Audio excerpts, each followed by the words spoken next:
From Coach Pete's Money Desk, America's wealth coach and best-selling author, Coach Pete D'Arruda. Coach, I know you and the team help with so many strategies in building a retirement plan, and one of those is to eliminate debt. Yeah, risk, fees, commissions, and debt. They are all what I call financial termites. They're eating away your ability to have a good retirement because, and a lot of times you don't even see it, but the interest rates on a lot of the debt, like if you have a credit card, 29% we've seen. Well, that's money that could be in your pocket that's being stolen by the creditors. And so if you can pay the credit card off, you're in effect getting a 29% return if you have a 29% interest rate on the credit card. Nowhere out there can give you a guaranteed 29% return that I know of. So pay the debt off and then approach retirement on your terms. But the most important thing is to have a lifetime income plan that gives you income for the rest of your life and also your spouse. We do this every single day. We can do it for you listening if you call right now. Call 888-456-7577, 888-456-7577, or text ZONE to 600-700. Investment advisory services offered by Capital Financial Advisory Group, a North Carolina registered investment advisor. Congratulations to the 2026 Stanley Cup champion Carolina Hurricanes. Brought to you by TimberTech Decking and Railing.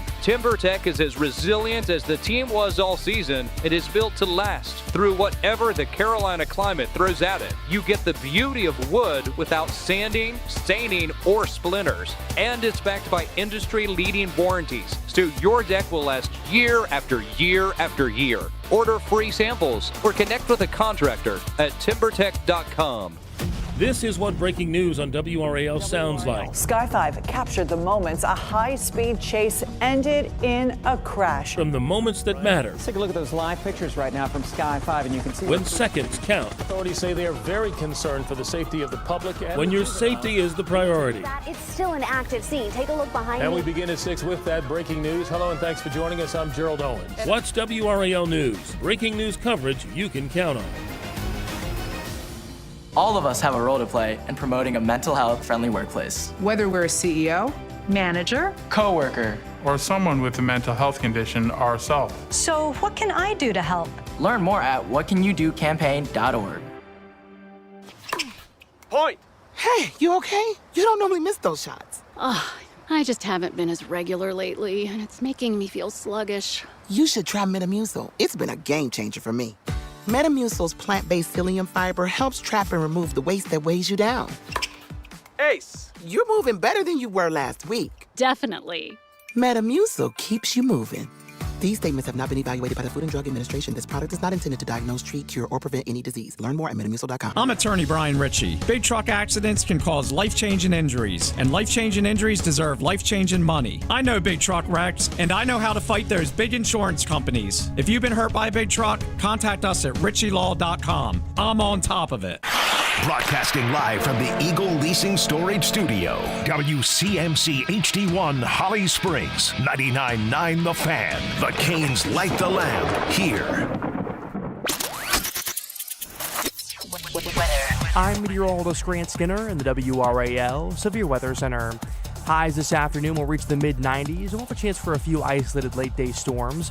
Otherwise, we'll have partly cloudy skies.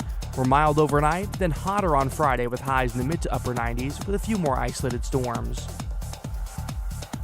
3 o'clock check of your money. Dow Jones up 120 points today to 52,468.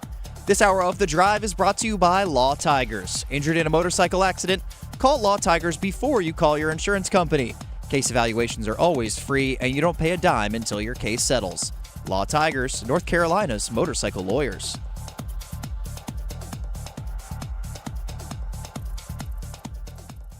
Deep left corner of the end zone! Jalen Coker hauls it in for a touchdown! Off the back iron! Wilson comes soaring in to dunk it home! Copeland jabs on him a couple of times. Step back three-pointer, left corner, swish. One dribble out for Boozer for three! Big time! And the Carolina Hurricanes are the best team in the NHL! They won the 2026 Stanley Cup! The Drive with Tim Donnelly on 99.9 The Fan. The Drive with Tim Donnelly here on 99.9 The Fan. I'm Tim Donnelly, producing the show today. Max Gorin, he'll be hanging out with us. And we're going to get into the nitty-gritty, the big debate. Who should and who shouldn't have their names etched into history, commemorating the Canes Stanley Cup run. The debate is raging, and that's where we're going to start the Big Three at 3.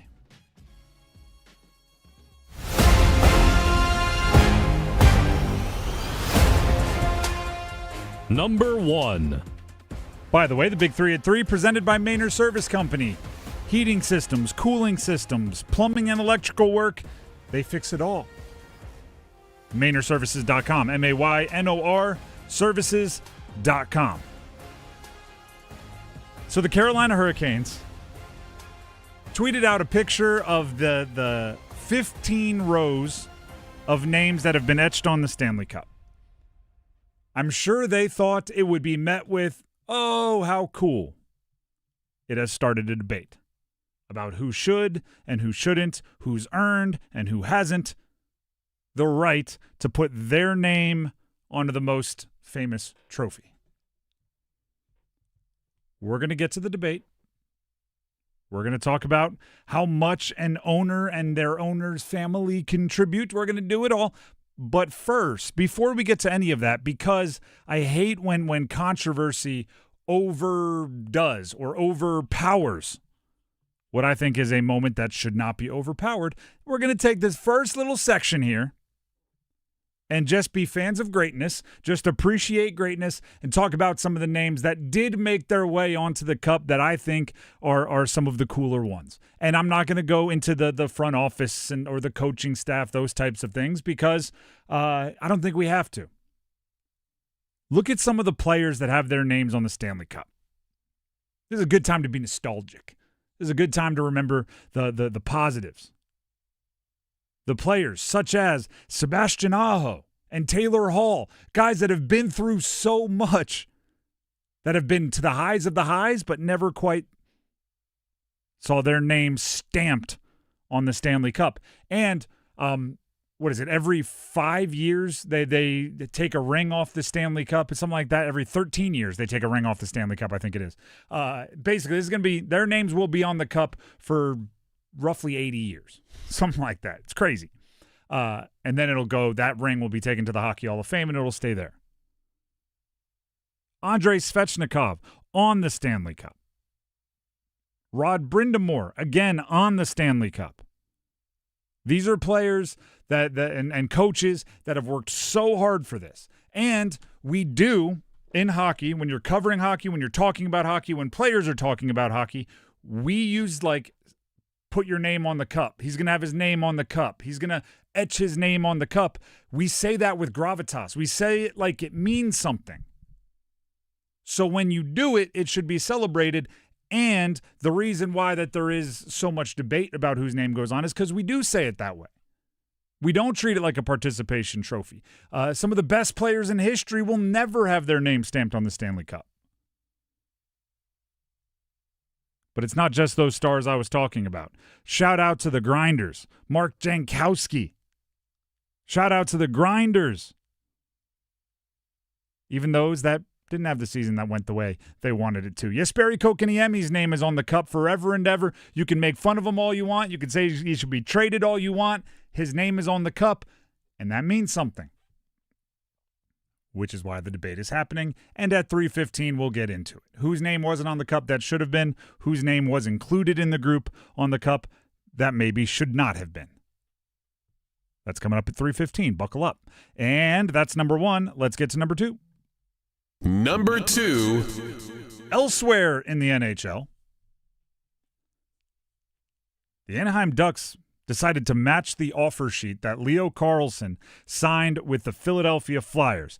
Now, there are other offer sheets that have been signed. There are other offer sheets that have been matched. Why am I bringing this one up specifically? Well, if you aren't aware, this is, I think what the official term for it is, a doozy.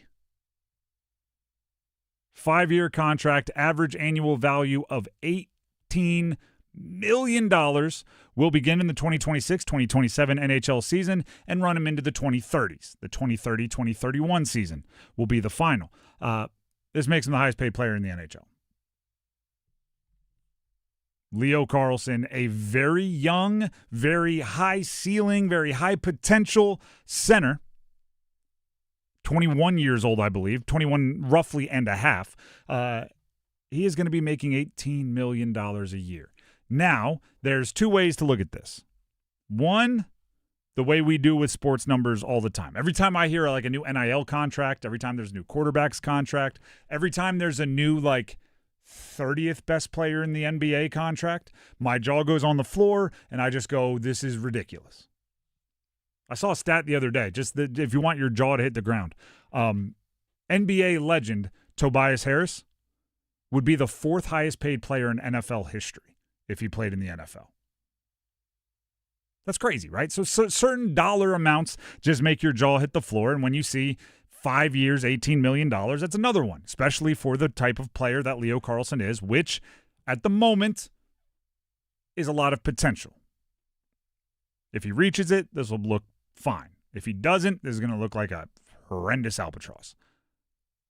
But the second way to look at it is impact on the league. Because anytime there's a market-setting deal, you have to look at the ramifications. You have to look at the ripple effects and how they affect the league and the teams you care about, which for us would be the Carolina Hurricanes.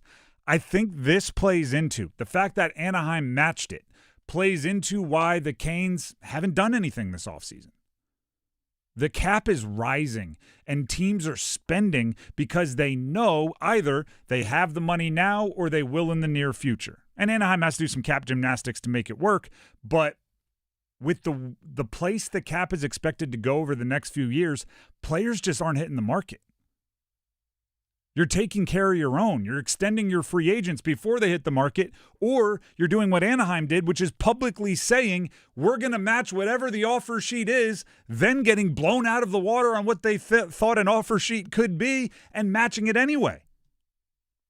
We saw this in the NBA, whatever it was, when Kevin Durant went to the Warriors. We saw this in the NBA where the cap just exploded, and all of a sudden you had to way overpay to make anything happen because there just wasn't as many options. And I took a couple micro and macroeconomics classes. We got about as far as drawing graphs about supply and demand. There's not much supply right now, especially when you look at the positions of importance, right? Call them premium positions. Center, Max, we were talking off air today about right-handed defenseman, goalie. Like those positions, teams aren't getting rid of. No matter what it costs, no matter what it takes, they're not getting rid of it. I would say barring two specific situations. One would be if the player is forcing a trade, which is happening more and more now. And the other would be if they are a very bad team and they are just rebuilding. But I talk about it all the time. If you're looking for a used car, you're probably not getting a pickup truck because people that have pickup trucks don't get rid of them because you never know. Might have to move a mattress one day. Might as well keep it. Centers, right-handed defensemen, goalies, edge rushers, three-point shooters, lefty relievers. There are certain positions that if the cap is going up, there's just not going to be many of them. And I think the Canes are in the market for what? Right-handed defensemen. They're in the market for what? Centers likely. They're in the market for what? Goalies potentially. Those are not just going to grow on trees. Even if it means somebody's got to swallow their pride and pay a potential star $18 million a year, more than anyone in NHL history has ever made. That's number 2. Let's get to number 3. Number 3.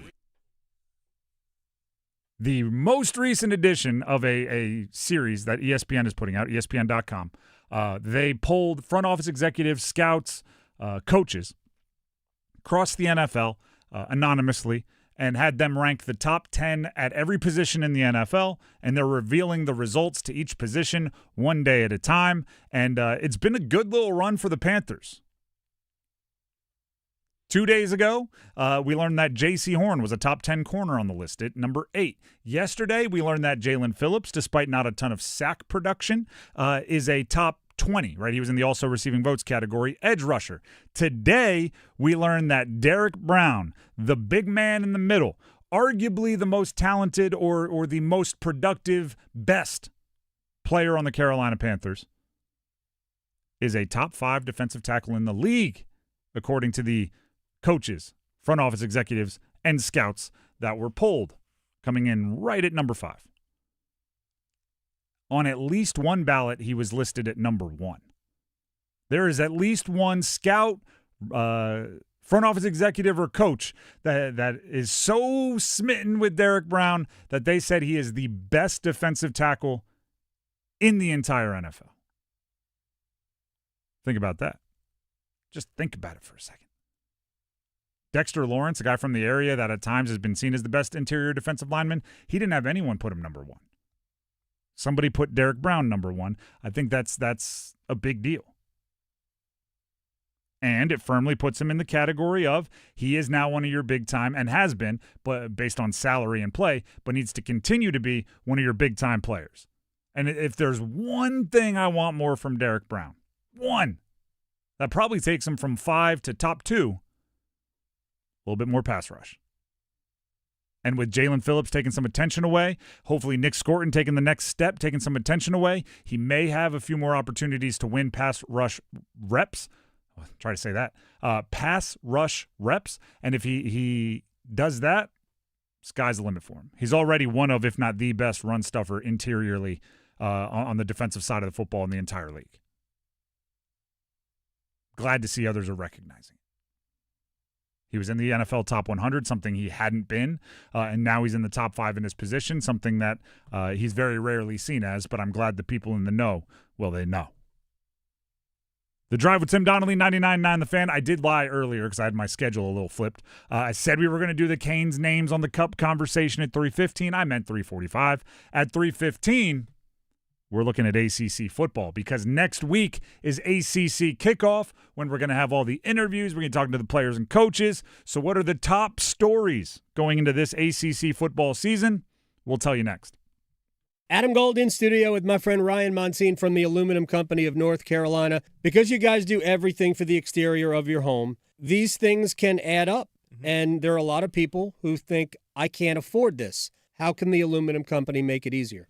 Yeah, well, Adam, we have plans that are 12 months, 0 interest, and 0 payments for 12 months, which make it super affordable for people to do anything on their home, whether it's windows, siding, doors, roofing, gutters, any kind of exterior home improvement.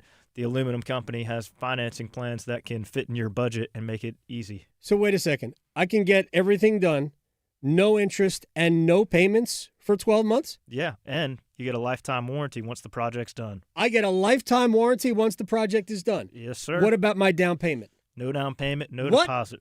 No down payment, no deposit? No payment until the project's done. No payment till the project's done? Exactly. Where do I sign up? Aluminum Company of North Carolina, aluminumcompany.com. At Penn Station East Coast Subs, your ears may hear, and your craving deep inside hears premium meats grilled with fresh sliced veggies, topped with cheese and served melty hot, straight from the oven.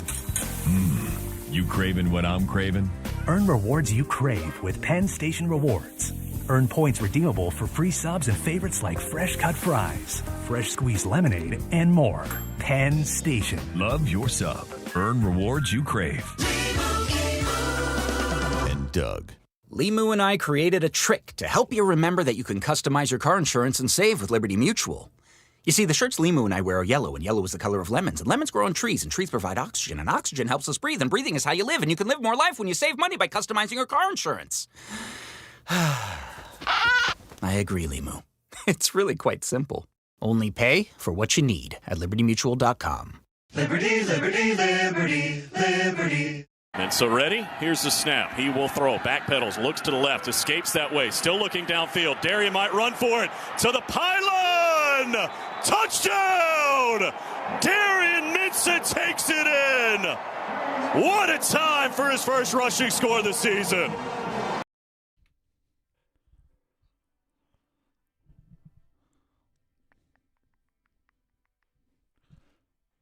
The Drive with Tim Donnelly, 99.9 The Fan. ACC football is really sneaking up on us. So turn your bright lights on. Don't let it surprise you. Defensively drive through the last little bit of the offseason so you know where it's coming from. Next week, we will have the ACC kickoff, ACC Media Days. We'll hear from players, coaches. We'll do the whole thing. And it's I think, in the interest of staying ahead of it and not being surprised by it, it's smart to look at what you think the biggest stories in the ACC might be this year. So I have a list of the top 5 in front of me. You can agree or disagree with it. You can jump in the YouTube live stream comments, 99.9 The Fan. Subscribe to 99.9 The Fan while you're there. But click on the live stream, jump in the live chat. We encourage you. If you say something awesome, you might just hear it here on the air. Starting, I'm going to go 5, 4, 3, 2, 1. We'll build up, draw some suspense here. Number 5, biggest stories of the ACC football season, just about a week out from Media Day. Can Clemson get it together? It's wild that Clemson let their grasp on the pulse of the ACC loosen over the last few years. There have been a few times in college sports where I looked around and I went like, I don't know how that group ever loses their momentum. Nationally, when USC had Pete Carroll and Matt Leinart, I was like, that they're going to be good forever. They're going to get every recruit they want. Same thing with Urban Meyer at Florida. I was just going like, they just keep getting these little fast running backs and they're going to score 1 million. And it, by the way, it might have happened if Cam Newton didn't get kicked out. At times, Alabama felt that way. In the ACC, obviously, like Florida State in the 90s, you were just like, that program's going to be good forever. I'm just looking at ACC programs, might be a better way to put that. I thought Clemson was going to be good for a long time. And then these last 2 years, it's fallen off. The last year was their fewest wins in the last 15 years. Fewest wins in the last 15 years. They started off ranked 4th in the country. Can they get it together, or did the transfer portal kill the Clemson star? Like the television killed the radio star from a long time ago. Radio's still kicking, by the way. Did the transfer portal kill the Dabo star? Number 4, this one's right here in our backyard. Can C.J. Bailey become a top draft pick? Independent of this conversation, I had a text today from someone I trust in the football world that said, I think C.J. Bailey might be the Mendoza, Cam Ward, come out of nowhere to be a top draft pick guy. And I was like, you'll never guess what I have written down on my paper already as a story in the ACC. Yep, I'd written that down as well. C.J. Bailey draft type for 2027. If he puts together a strong first month, the wheels could really get turning quickly on that.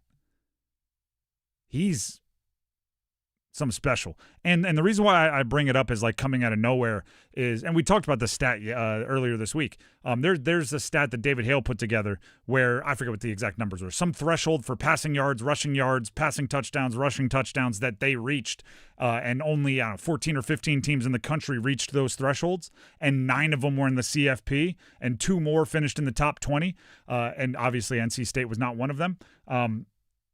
The defense held back some of the hype around State last year, but C.J. Bailey was cranking, and if he continues to do that, works on his decision-making just a little bit, puts on a little bit of weight, and plays well without some of the weapons he had last year, we'll talk about that later, I think he could rise to, like, this would be top-end ceiling projection, like top 5 pick in the NFL draft next year. Number 3, biggest ACC football story a week ahead of Media Day. James Franklin at Virginia Tech. VT, meaning Virginia Tech, is putting their money up in a lot. They paid him a ton of money. I've never seen this. The head coach that they fired is back on their staff as a coordinator. I'm guessing that costs some money to convince him, right? Also, the buyout needed to be negotiated, all those things.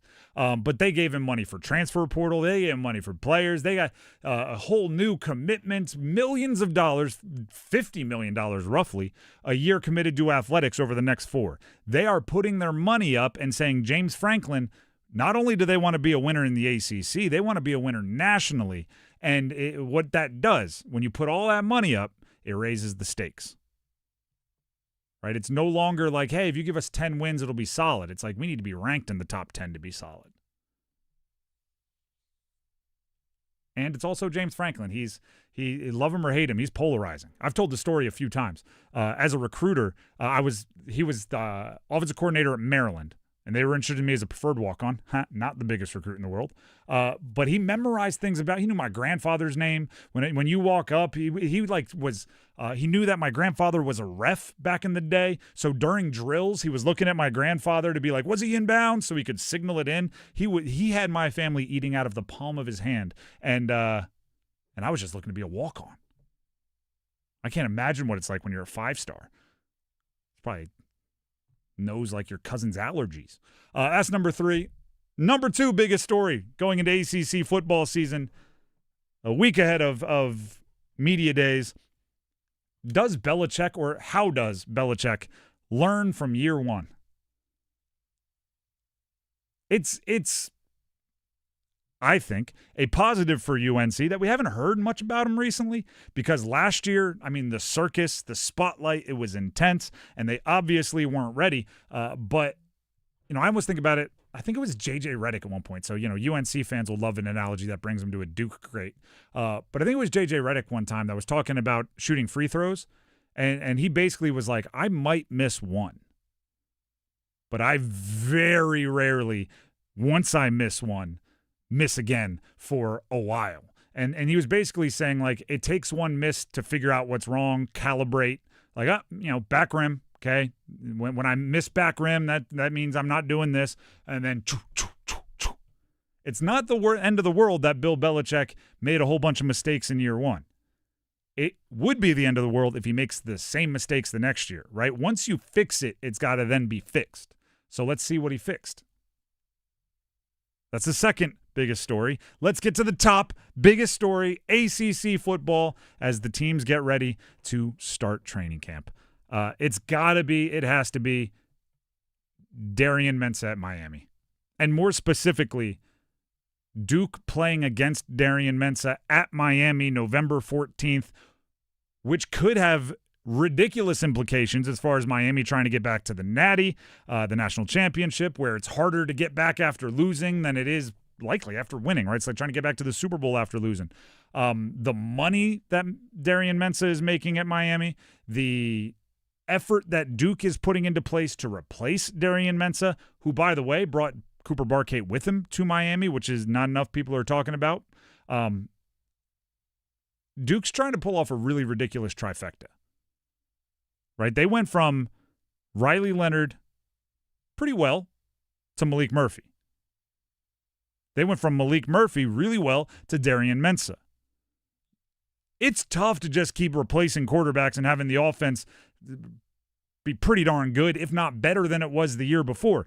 That's challenging. They're trying to do it again. Meanwhile, the guy that they just worked with is now playing for a conference rival that is trying to bully you. There were lawyers involved. There were court cases. There were settlements. There were millions of dollars being passed back and forth. That's got everything. It's borderline more soap opera than football scenario, which is why it's going to be one of the biggest stories. I wish they could have moved that November 14th game to week 0. Let's get it out there. Let's see how it goes. The Drive with Tim Donnelly, 99.9 The Fan. If I missed one, was there anything that you were thinking of, Max, that I missed out on? Yeah, just some minor ones. NC State's schedule is a little bit weak this year, so maybe a chance for Dave Doran to finally get to 10 wins. Copy paste to the last for many years. Also, kind of an overlooked one, Gio Lopez transferring from UNC to Wake Forest. I would say like a smaller version of Mensah to Miami. Much smaller. Like a undercard. I'm not even positive that he's going to start for Wake Forest next year, so that one, not as big of a story. But there are some quarterback competitions I thought about putting on here. Yeah, a good amount of competition. And then the other ones, I'd written down a lot of the same ones as you. Darian Mensah, obviously the biggest one. Belichick year 2. Are they going to get it right? I think probably not. I don't think they've changed enough to really get that change around. I'll see. I'm open mind. Yeah, and then I'd also written down James Franklin coming to Virginia Tech and joining the ACC. It can't be worse than what Colorado said was different about last year. Yeah, they started watching film. They started watching defenses. I can't imagine that Bill Belichick's team is going to be like, well, this year we're going to start preparing. They'll have to change some other things because I guarantee you they worked hard last year. At least the coaching staff did. The Drive with Tim Donnelly, 99.9 The Fan. Those are the stories to track, and I'm sure we'll have additions to those stories, new chapters next week when we are at ACC Media Day.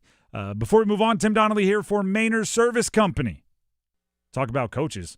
Coaches are always on the move. I've got a few buddies that work in the coaching world. I'll tell you right now, they must be fantastic at finding mortgages and real estate because if things are going well, you're moving to your next job. If things are going poorly, you're being forced to move to your next job.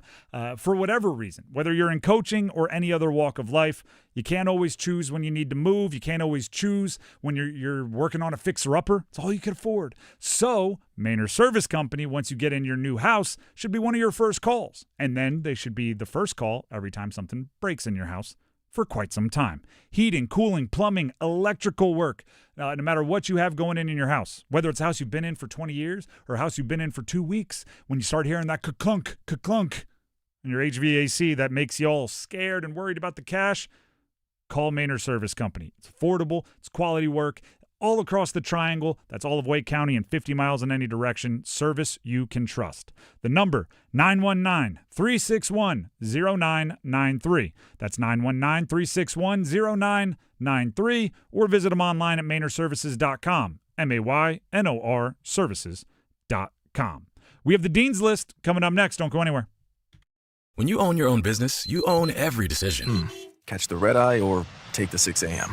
Make a new hire or promote internally. Celebrate a win with a toast at the gate or unwind at the lounge. Big props to this team. Some decisions are a win-win, like earning 8 times points on Chase Travel. Chase Sapphire Reserve for Business, the business card that gives back all you put in.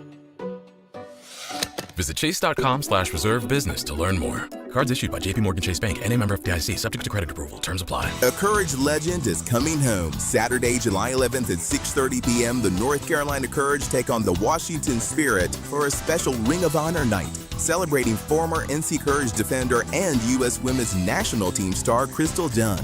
Be there as Courage Country honors her incredible impact on the club, the sport, and the next generation of players. With great value seats, free parking, and no ticket fees when you buy online, it's an easy night out for the whole crew. Secure your seats now at tickets.nccourage.com. Get in the zone, AutoZone. Annie's first oil change wasn't as hard as she thought because she went to AutoZone, where a friendly AutoZoner helped her find the right oil and save on an oil filter. He explained the job and showed her free how-tos on AutoZone.com.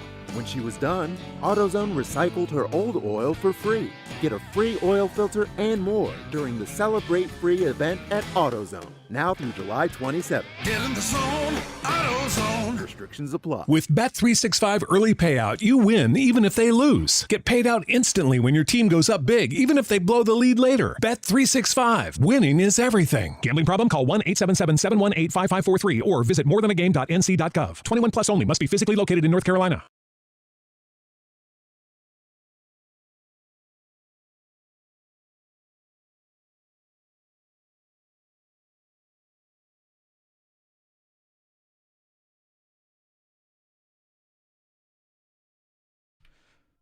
The Drive with Tim Donnelly here on 99.9 The Fan.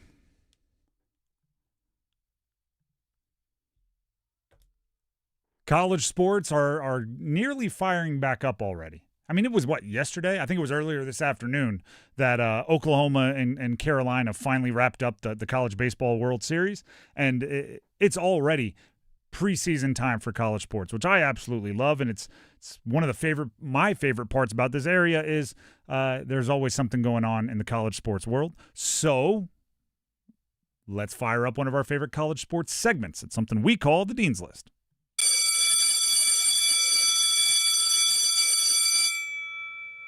This is where we highlight those in the college sports world that are deserving of a little extra praise.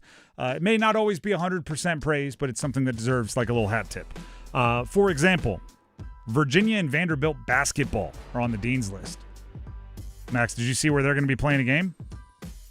They have scheduled an outdoor exhibition game September 27th in Charleston, South Carolina.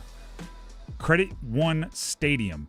It's part of a doubleheader. The Citadel will meet Charleston in the other game. September 27th in Charleston, South Carolina, outdoors. Could be a little humid out there. Oh, that one's going to be interesting.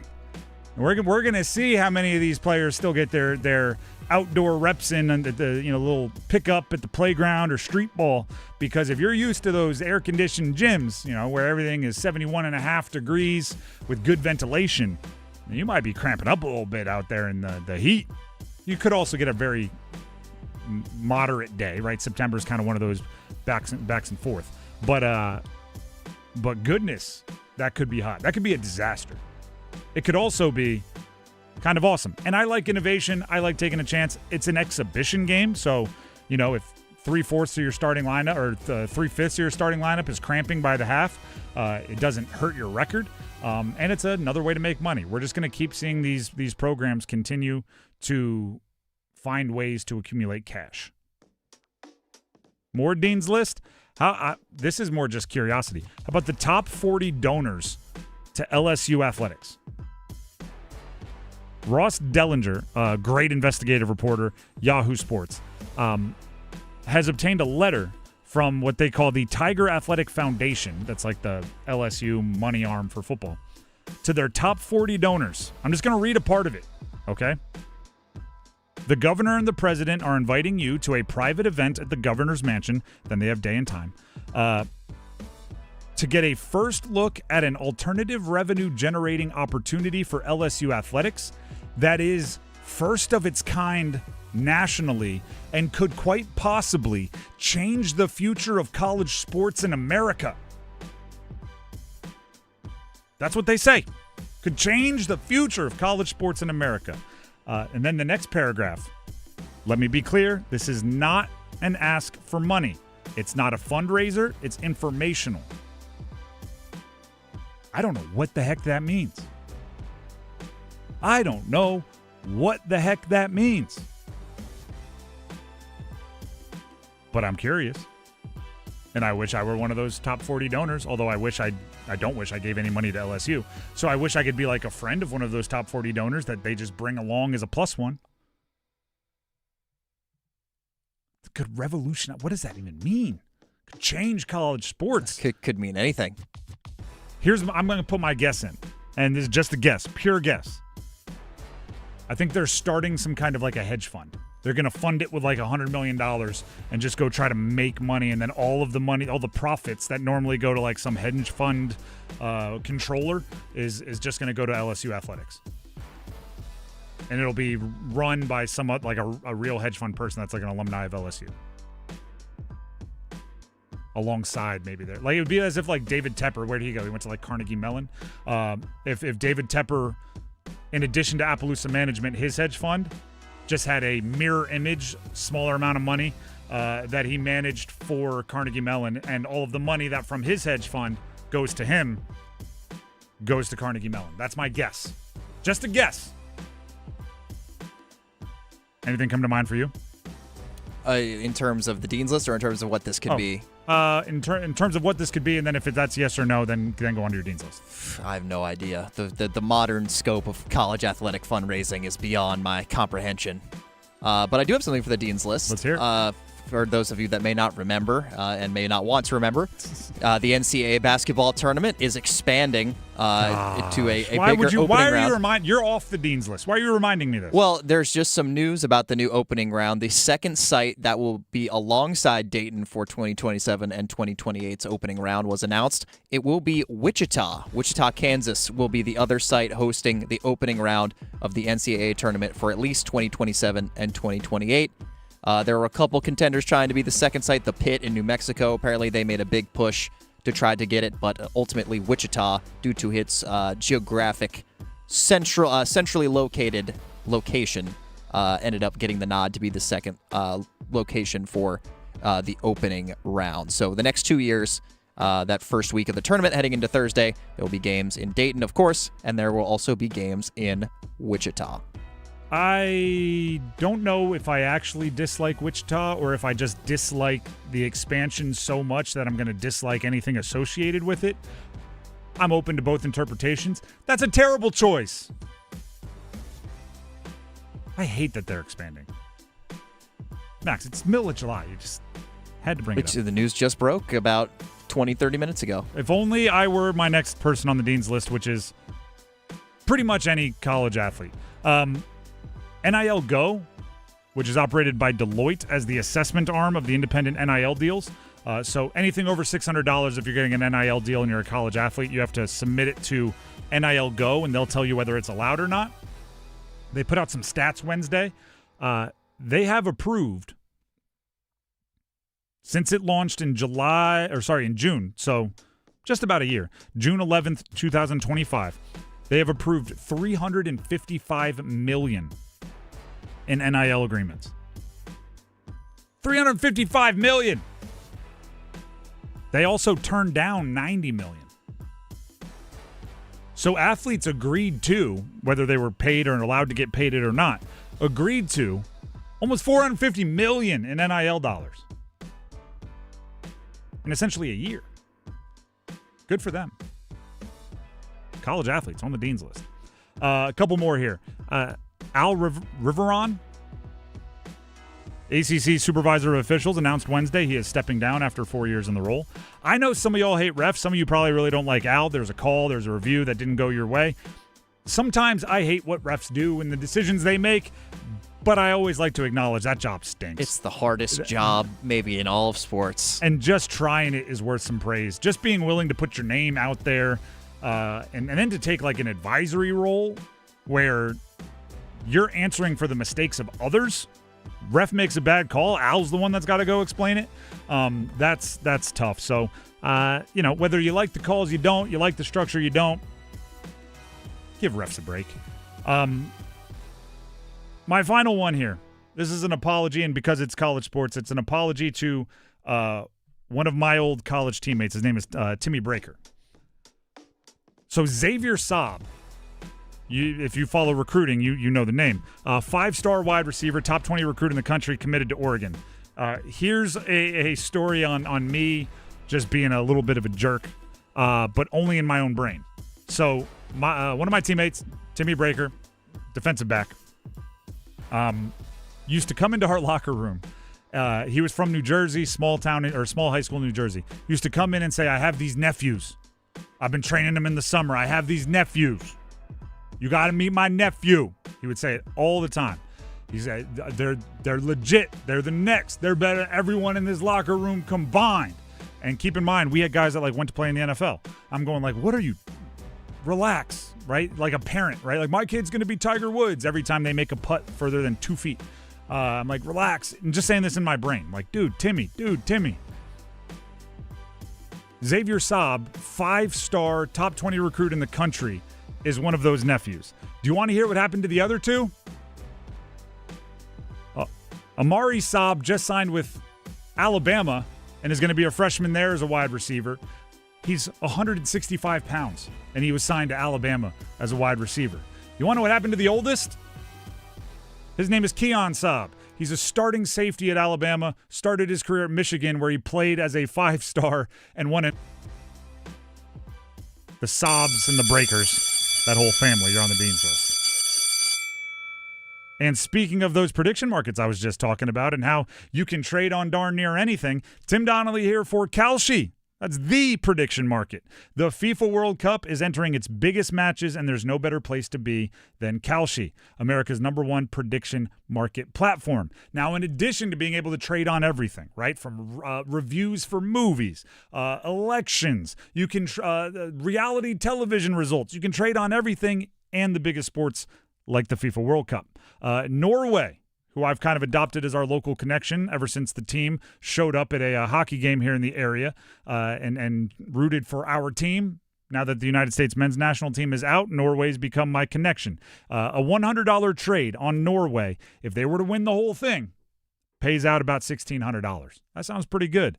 But remember, on Kalshi, it's a constantly available trading market. You're trading against peers in a live market, meaning there's no house. And as the probability changes, you can buy in and out of your position. So if you trade on Norway, 5.9%, they win a game, it goes up to 8%. You could trade out right there, grab that profit, and have a good time with it. For a limited time, download the Kalshi app, and I'll hook you up. You can use code TIMD, T-I-M-D, to get $10 when you trade on 10. K-A-L-S-H-I, Kalshi, trade the beautiful game. 18 plus only. Restriction and eligibility requirements apply. If on-contract trading involves risk and may not be suitable for all investors, prices, values, and available markets may differ from those mentioned. For more information, see kalshi.com/regulatory. Gambling problem? Call 877-718-5543. Visit morethanagame.nc.gov. The Drive with Tim Donnelly, 99.9 The Fan. When we come back, should the owners' elementary school-aged children have their name etched on the Stanley Cup after the owner's team wins? That question and our answers next. It's bow time. Ordering Bojangles Bow Bites is the easiest choice you'll make today. The bite-sized hand-breaded chicken is fried to crispy perfection, making it perfect for sharing, snacking, or when you're on the go. Just don't call it a nugget. The only hard part is choosing from our 6 dipping sauces. We've got a sauce for every kind of craving, from our creamy house-made ranch to our sweet and spicy peach honey pepper sauce. It all depends on what kind of mood you're in. Head to your nearest Bojangles today and discover the dippable, shareable, and craveable Bow Bites. It's bow time. There's no time like bow time. Time to head on over to Bojangles to try Bojangles' new Bow Bites. Bite-sized hand-breaded chicken fried to crispy perfection. On the go, they're perfect for snacking or sharing. Dipped in your favorite sauce like creamy house-made ranch or peach honey pepper, they're the perfect way to satisfy your craving for flavor and value. Try Bojangles' new Bow Bites. It's an easy choice to make when it's bow time. This is a special alert to all Americans who own a vehicle with less than 200,000 miles with an auto warranty about to expire or with no warranty coverage at all. Due to a decline in the economy, CarShield is announcing a low-cost month-to-month vehicle protection plan that is now available to the public to save any driver out-of-pocket expenses on future auto repairs. Call now to find out how you can pay almost nothing for covered auto repairs. Yes, you heard that correctly. Pay almost nothing for covered auto repairs. An open phone line has been established for all drivers to call for a free quick quote. Call 800-330-8323 now. Drivers who are covered will not have to pay for covered repairs again. This protection plan is at an all-time low. Additionally, drivers who activate this vehicle protection today will also receive free roadside assistance, free towing, and car rental options at no additional cost. Call us for your free quick quote today. 800-330-8323. That's 800-330-8323. What do you have to lose? Call 800-330-8323. Again, 800-330-8323. For the first time on the road, the Carolina Hurricanes are delivering a Stanley Cup winning storm surge.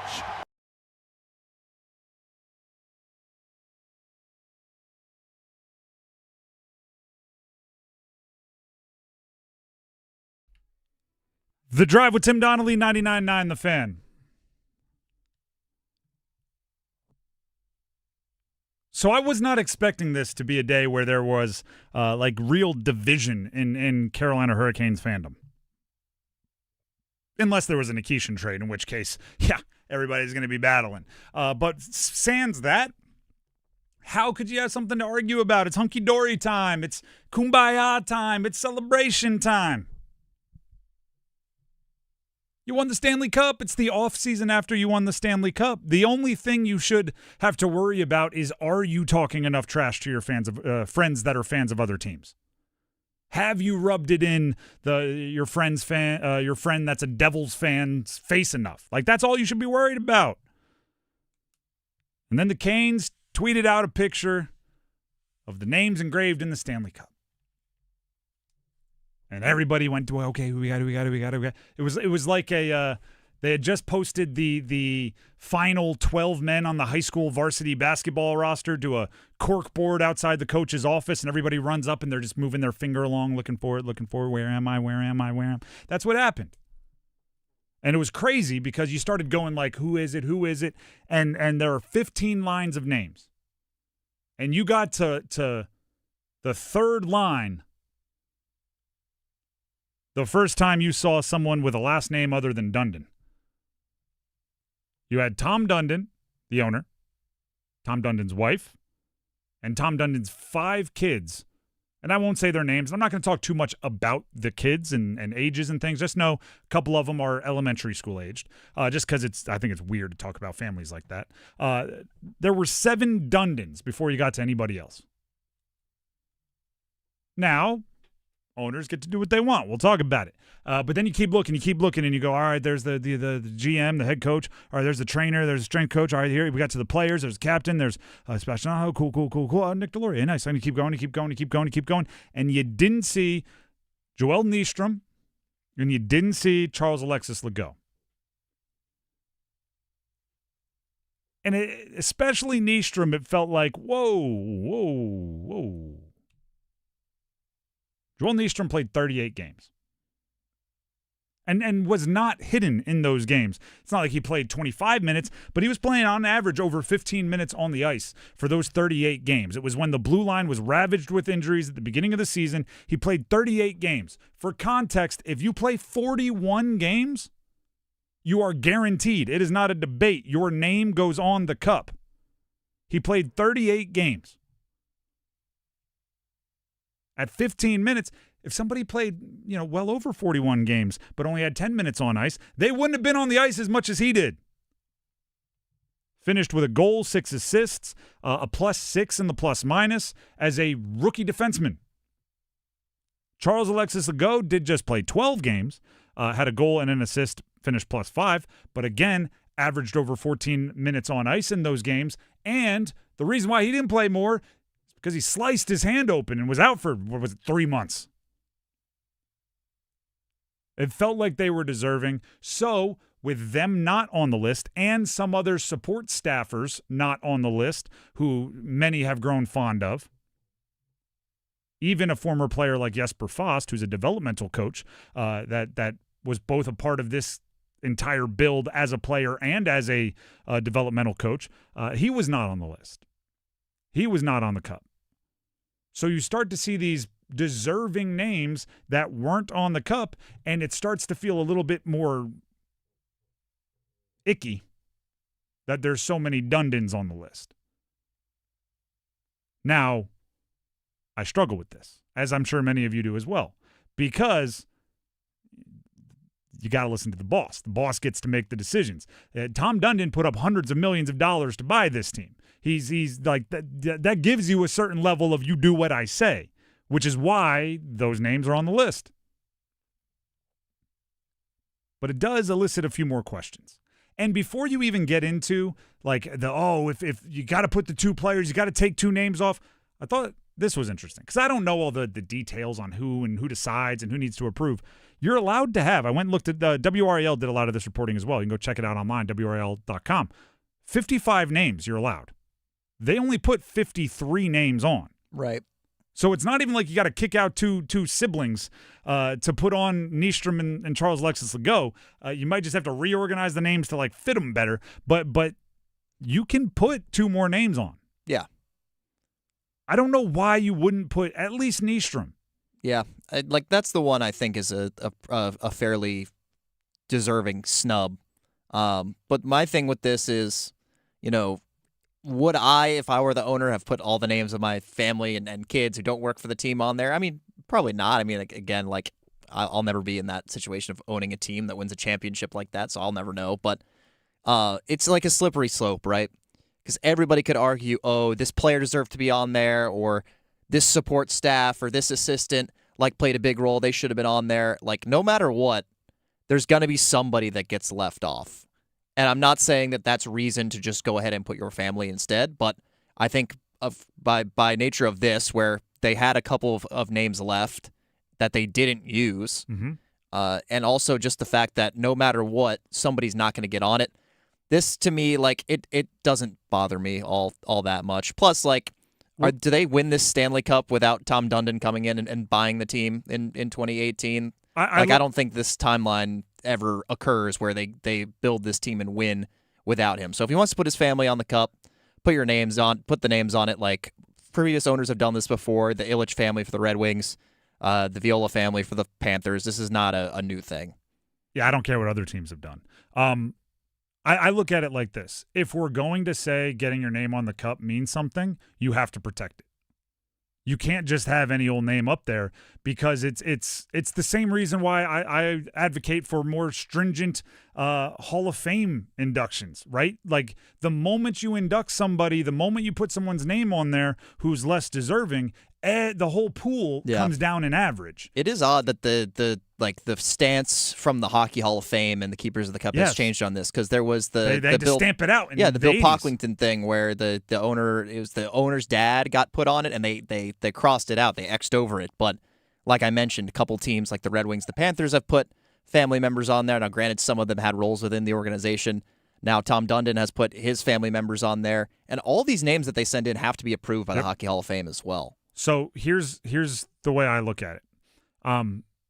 There should be one way to get your name on the cup, and it should be to contribute in a tangible way to winning a Stanley Cup.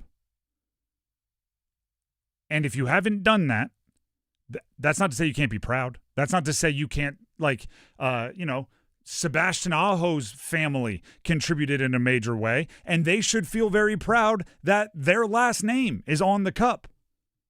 You don't have to put your entire family's first names, and you brought up, I don't know what I would do. I know 100%. I have a 5-year-old at home. I have a 1-year-old at home.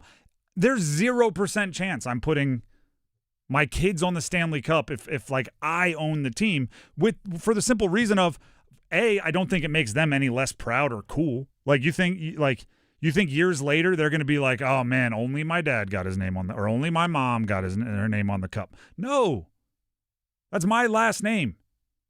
That matters. Jackson Blake getting his name on. Jason Blake, his dad, who played in the NHL for a long time and didn't get his name on the cup, is probably like, my boy did it. He got our name on there. Also, let them go accomplish their own things. I don't want it to be you can either accomplish something great or be born to somebody who accomplished something great. That's not, those aren't the same. Also, it's a slippery slope. You just get 7 names, and is it okay because they have the same last name? Could he have put any 7 names on there? Could he have grabbed, if there's an owner who doesn't have a family, just a bachelor, could they just grab, their high school buddies and be like, there's my support system. That's who I was coming home to in the frat house. It's a slippery slope. I wonder if the Hall of Fame would have let that fly. I also wonder if there's, some kind of technicality involved, Does he have his elementary school age kids on the payroll somehow? Yeah, that's what I'm saying. Is ownership filed it's owned by the Dundon family and not by Tom Dundon himself? Okay, I want to remove, just for the sake of the argument, say owners get to do what they want. Owner wants 7 names on there.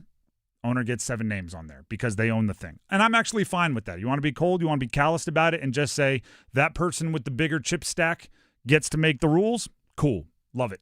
Let's roll with that. Not having someone that is very deserving on the cup, especially with names left open, that becomes a really interesting part of workplace culture, right? If even, let's go away from hockey. If you're a sales company and you have end of the year awards and you're giving out MVP or whatever your top seller and top this and top that, and you give out a hard worker award and you give it to someone that everybody knows is not a hard worker, there's going to be questions on they don't have their pulse on the company at all. They don't know what's going on. They're missing. Did you recognize how Miller was hurt, Gossesbeer was hurt, Slavin was hurt, Chatfield was hurt, and this rookie showed up in that situation in a extremely demanding defensive system and just kept the car on the road? Nick Delorier was put on. He's the only player that did not automatically qualify that had his name put on the cup. 7 games, 1 playoff game, 7 regular season, 1 playoff game. We know his role is not like point production, so I'm not going to sit here and be like, and he didn't have any goals and he only had 1 assist. His goal was toughness and intimidation, and he did his job, right? Penalty minutes, that sort of thing. But you're telling me he contributed more because he played in 1 playoff game for 3 minutes than Joel Nystrom did, who played for 38 games? Like, sports are you earn your reward business. You don't win the cup if you don't win the games. You don't get in the playoffs if you don't have enough points in the regular season. You shouldn't get your name on the cup unless you earned it. It's just kind of the way I look at it. The Drive with Tim Donnelly, 99.9 The Fan. We have football at 4. And good news for Carolina Panthers fans coming up next. Plenty of companies will sell you a new roof. Fewer will tell you if you actually need one. Since 1915, people across the Carolinas have trusted the Baker name to do right by their homes. Baker Home Exteriors now does roofing, siding, windows, and doors, and always honest advice. The motto puts it plainly: we shall do good work, at a profit if we can, at a loss if we must, but always good work. Trust the team that's earned it for over 100 years. Baker Home Exteriors. Visit bakerhomeexteriors.com. T-Mobile has an exclusive bundle for customers 55 and up. I'm Sarah Bowl. Yeah, I'm Frank Bowl. A reliable network is key for us. And with T-Mobile, it's been wonderful. And going to the 55-plus plan saved us so much money. A lot. And that's important. Trying to keep costs down. The home internet's been perfect. It's fast, it's quick. The setup was so easy, it took less than 15 minutes. It was like, ta-da! If you want simplicity, coverage, reliability, you want the whole package, T-Mobile has it. Right now, T-Mobile customers 55 and up can get 2 phone lines on America's best network, plus America's fastest 5G home internet for just $30 each. $30 per month each line with autopay plus taxes and fees. Minimum age 55. Pricing for home internet rely on 2 lines of Essentials Choice 55. $35 connection charge per line required. Best mobile network and fastest 5G home internet based on analysis by Oak Cliff Speed Test Intelligence Data 2H 2025. All rights reserved. Hi friends, this is Mark Pons from Chapel Hill Tire. I get it. You don't wake up excited to schedule car maintenance. Between work, school, family activities, and everything else life throws your way, it can be tough to find the time. That's why I'm excited to share that beginning July 11th, our University Place and Crabtree locations will be open Saturdays from 8 to 5. Now you'll have one more option for taking care of your vehicle. Schedule your Saturday appointment today at chapelhilltire.com and drive happy. I'm attorney Brian Ritchie. Workers' comp can be tricky, but my law firm will be on top of all the complicated paperwork and sneaky deadlines so that all of your I's are dotted and T's are crossed. If you've been hurt on the job, I'm on top of it. Contact us at ritchielaw.com. Broadcasting live from the Eagle Leasing Storage Studio. WCMC HD1 Holly Springs. 99.9 The Fan. The Canes light the lamp here. I'm meteorologist Grant Skinner in the WRAL Severe Weather Center. As high pressure builds over the area, we're hotter over the next couple of days. Then ahead of our next cold front, we'll have a better chance for scattered showers and storms by this weekend. Highs this afternoon reach the mid-90s. We're hotter in the mid to upper 90s Friday. 4 o'clock check of your money. Dow Jones up 138 points today to 52,487.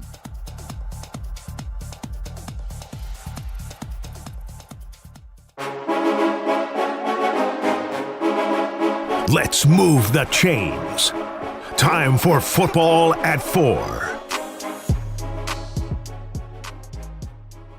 Football at 4 here on The Drive with Tim Donnelly on 99.9 The Fan is brought to you by John Heister, Chrysler Dodge Jeep Ram in Lillington. Get off your keister and come to Heister. Who wants to tell Derrick Brown to get up and move? Because that might be the most immovable person in the NFL. And he's finally being recognized for it. Every year, ESPN, ESPN.com specifically, right about this time of year, right, where you're gearing up, trying to figure out which teams are your contenders, maybe sprinkling some future bets. As deemed dark horse to make the playoffs, put a couple shekels, a couple doubloons on this team to make the Super Bowl. They start putting out these lists, and to create the lists, they polled anonymously. Or at least anonymously to us. They don't say who's saying what. They poll front office executives, coaches, and scouts, and they ask for their top 10 at every position. Then they compile the lists. They actually do one thing that I think is pretty cool, which is it's not just like an end of season list where you get top 10 and you get 10 points for getting number 1, 9 for 2, and you just compile. If there's outliers and things, they will actually reach back out and like ask for an explanation and decide how that should impact the rankings. So it's a pretty good deal. Like I think it's pretty accurate. And today they revealed defensive tackles. Top 10 defensive tackles, plus the honorable mentions, plus the also receiving votes. And in years past, we have gotten pretty used to, if you're just you're a fan of the Panthers and you're not just interested in the NFL at large, you just scroll right to like also receiving votes to see if your guy got in. Didn't have to scroll very far for Derrick Brown on the defensive tackles.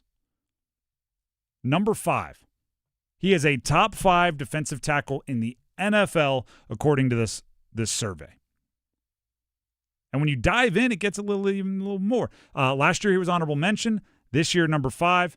Highest ranking, number 1. So somebody put him as the top defensive tackle in the league. Now, or at least one person did. Lowest ranking is unranked, so there's a wide variety there. But it is, quite frankly, I think the most fair listing of a Panther on any of these lists during list season that we've seen. Most of the time, even if a player is being hyped, I go like, ooh, that might be a little much. For example, Bryce Young being 98 in the NFL top 100. I'm like, I don't know if he's there yet.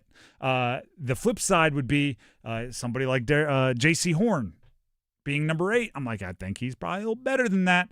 Derrick Brown, number 5. You look at the names above him. You look at the names below him. I'm like, you know what? I think it's fair. I think it's fair. And the reason why I say 5 is right is because he's really gosh darn good. He's the best in the league at a specific part of his game, which I believe is run stopping. He received in the blurb, in the writing that explains him being top 5, maybe the best compliment you can give an NFL defender. A veteran NFL assistant was quoted saying, "We actively ran our running plays completely away from him. That's how good he is. The only reason he's not a household name is that he plays in Carolina." The second part isn't what I was talking about. The first part, there's a lot of coaches that'll blow smoke. Right? There's a lot of coaches on game week will say, oh, man, that big man in the middle, he's great. Oh, he's great. Oh, they're just trying not to give bulletin board material. But the actions of actually telling your quarterback, hey, when you get to the line of scrimmage, you find Derrick Brown and you run the opposite way. When one of their checks is like, whatever. I'm not going to. You go with a full, give me a Spider 2 Y banana. I'm not going to give you the full call. But when it ends with Oppo 95, Op 95, depending on how you call it, which basically just means run the opposite way of 95, that's an incredible amount of respect. An insane amount of respect. So, of course, he's top 5. Now, why only 5? Right? If he's best in the world at stopping the run, if they're running plays away from him, if they're treating him like prime Darrelle Revis and just saying we're not throwing to the guy he's covering, why just 5? It's very simple to me. He needs to get up the other part of his game. He's just missing getting the quarterback on the ground.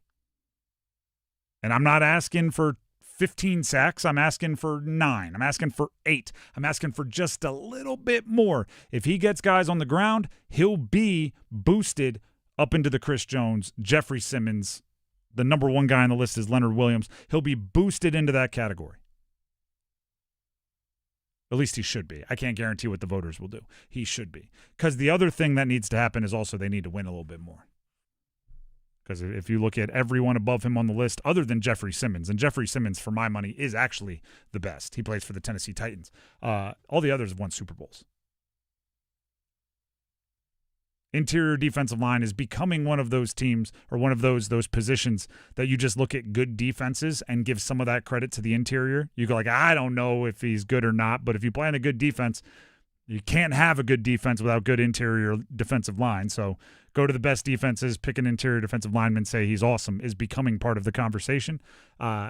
Derrick Brown kind of did this despite that. They were not a great defense last year. So I give Derrick Brown a lot of credit. I give him a lot of credit. The other thing I'll say is this. Looking forward, Derrick Brown has to make plays, big-time player. I need him to get better pass rush. I just said it. If you have one of the top 5 defensive tackles in the game, heck, if you have one of the top 10 defensive tackles in the game, there is a requirement. There is a mandate that other people on your defense take advantage of it.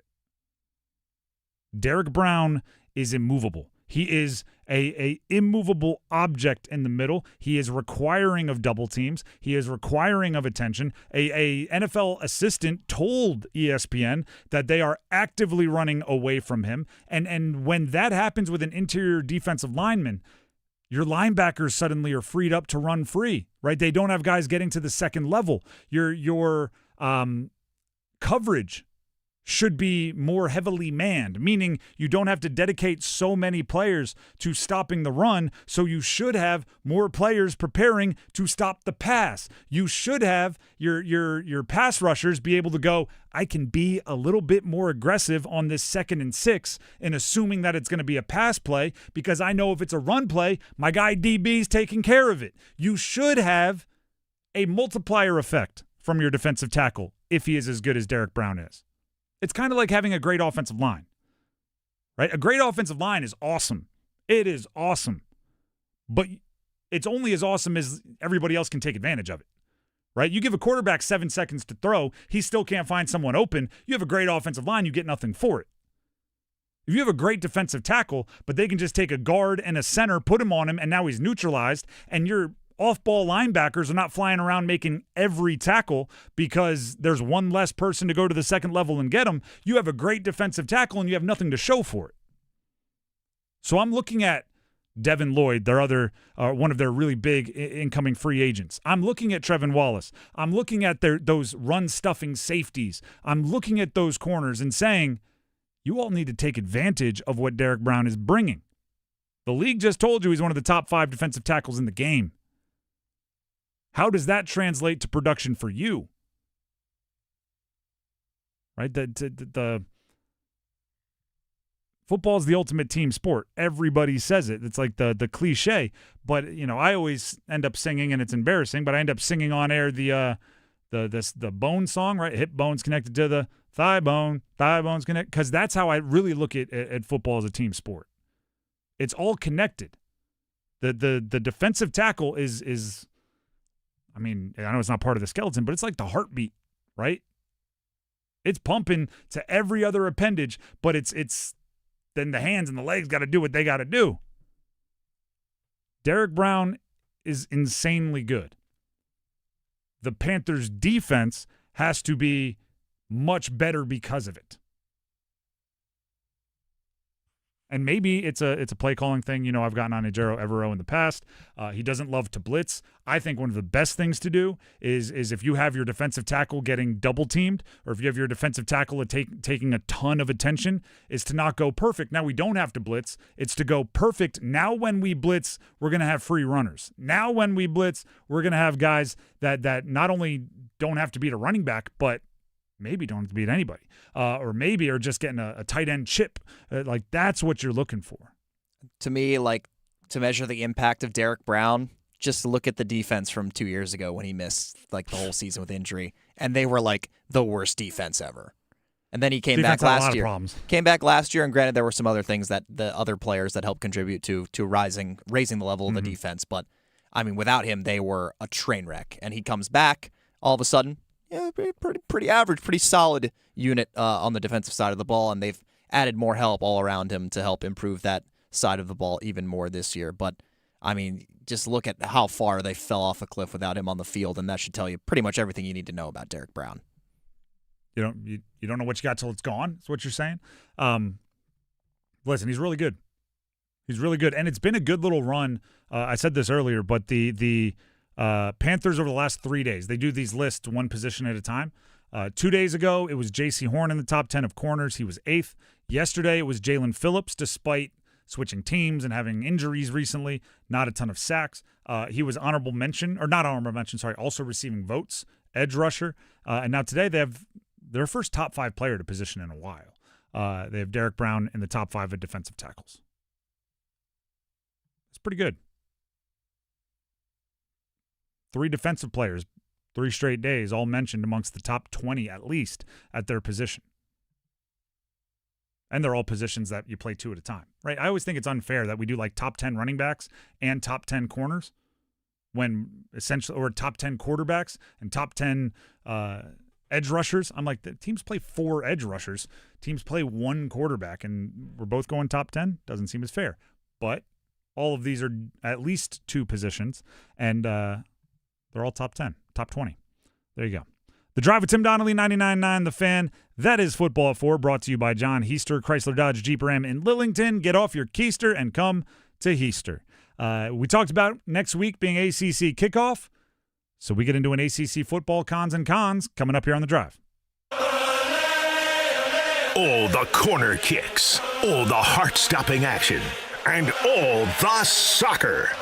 Listen to 99.9 The Fan and Buzz Sports through July 19th as we bring you full coverage of soccer's biggest event.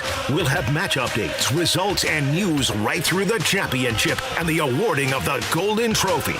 Our coverage of soccer's biggest event is presented by North Carolina Courage and Wake Orthopedics, your winning team for orthopedic care. Hey everyone, Dennis Cox here from my good friends over at Loan Pronto. If you have a 2, 3, or 4% mortgage rate, don't refinance it. You don't have to, but you can still get cash out of your home. Introducing Loan Pronto's zero-cost equity loan. That's right, with Loan Pronto, you can get all the cash you need without touching your first mortgage and without any fees. One local homeowner just got $100,000. They paid off their credit cards, they paid off their existing HELOC, they remodeled their kitchen, and saved over $1,500 per month. It gets better. There's no hard credit pull up front, usually no appraisal, no long drawn-out bank process, and listen, no closing costs. You may be even to skip your next 2 house payments. Call Loan Pronto now. Leave your low-rate mortgage intact, but get the cash you need in as little as 2 weeks without paying closing costs. LoanPronto.com. See how much you can get right now. 919-381-1760. That's 919-381-1760. LoanPronto.com. For qualifying homeowners, equal housing lender, NMLS 1661781, NMLSconsumeraccess.org. Hello, I'm John Heister for the Heister Automotive Group. And we're constantly looking for ways to serve you better. One of the ways we do that is with something we call a Go-See. And that's where you select a vehicle from our inventory, and we have thousands, and we get one of our product specialists to bring that vehicle to you at your convenience. How do we do that? Well, it's simple. We have a group of employees that are evaluated based on the number of presentations they do. They're glad to do it. So it's just one more way we get off our keister and bring Heister to you. It's your turn to play with the new Scratch Off, Fast Play, and Digital Instance games from the North Carolina Education Lottery. Spin your way toward a $200,000 Scratch Off top prize or go for a jackpot with Digital Instance and Fast Play. Plus, enter for a chance to win a VIP trip for 2 to see Wheel of Fortune in LA. Come on, big money! Must be 18 to play. Approximate overall odds to win range from 1 in 3.76 to 4.31. Problem Gambling Helpline 877-718-5543.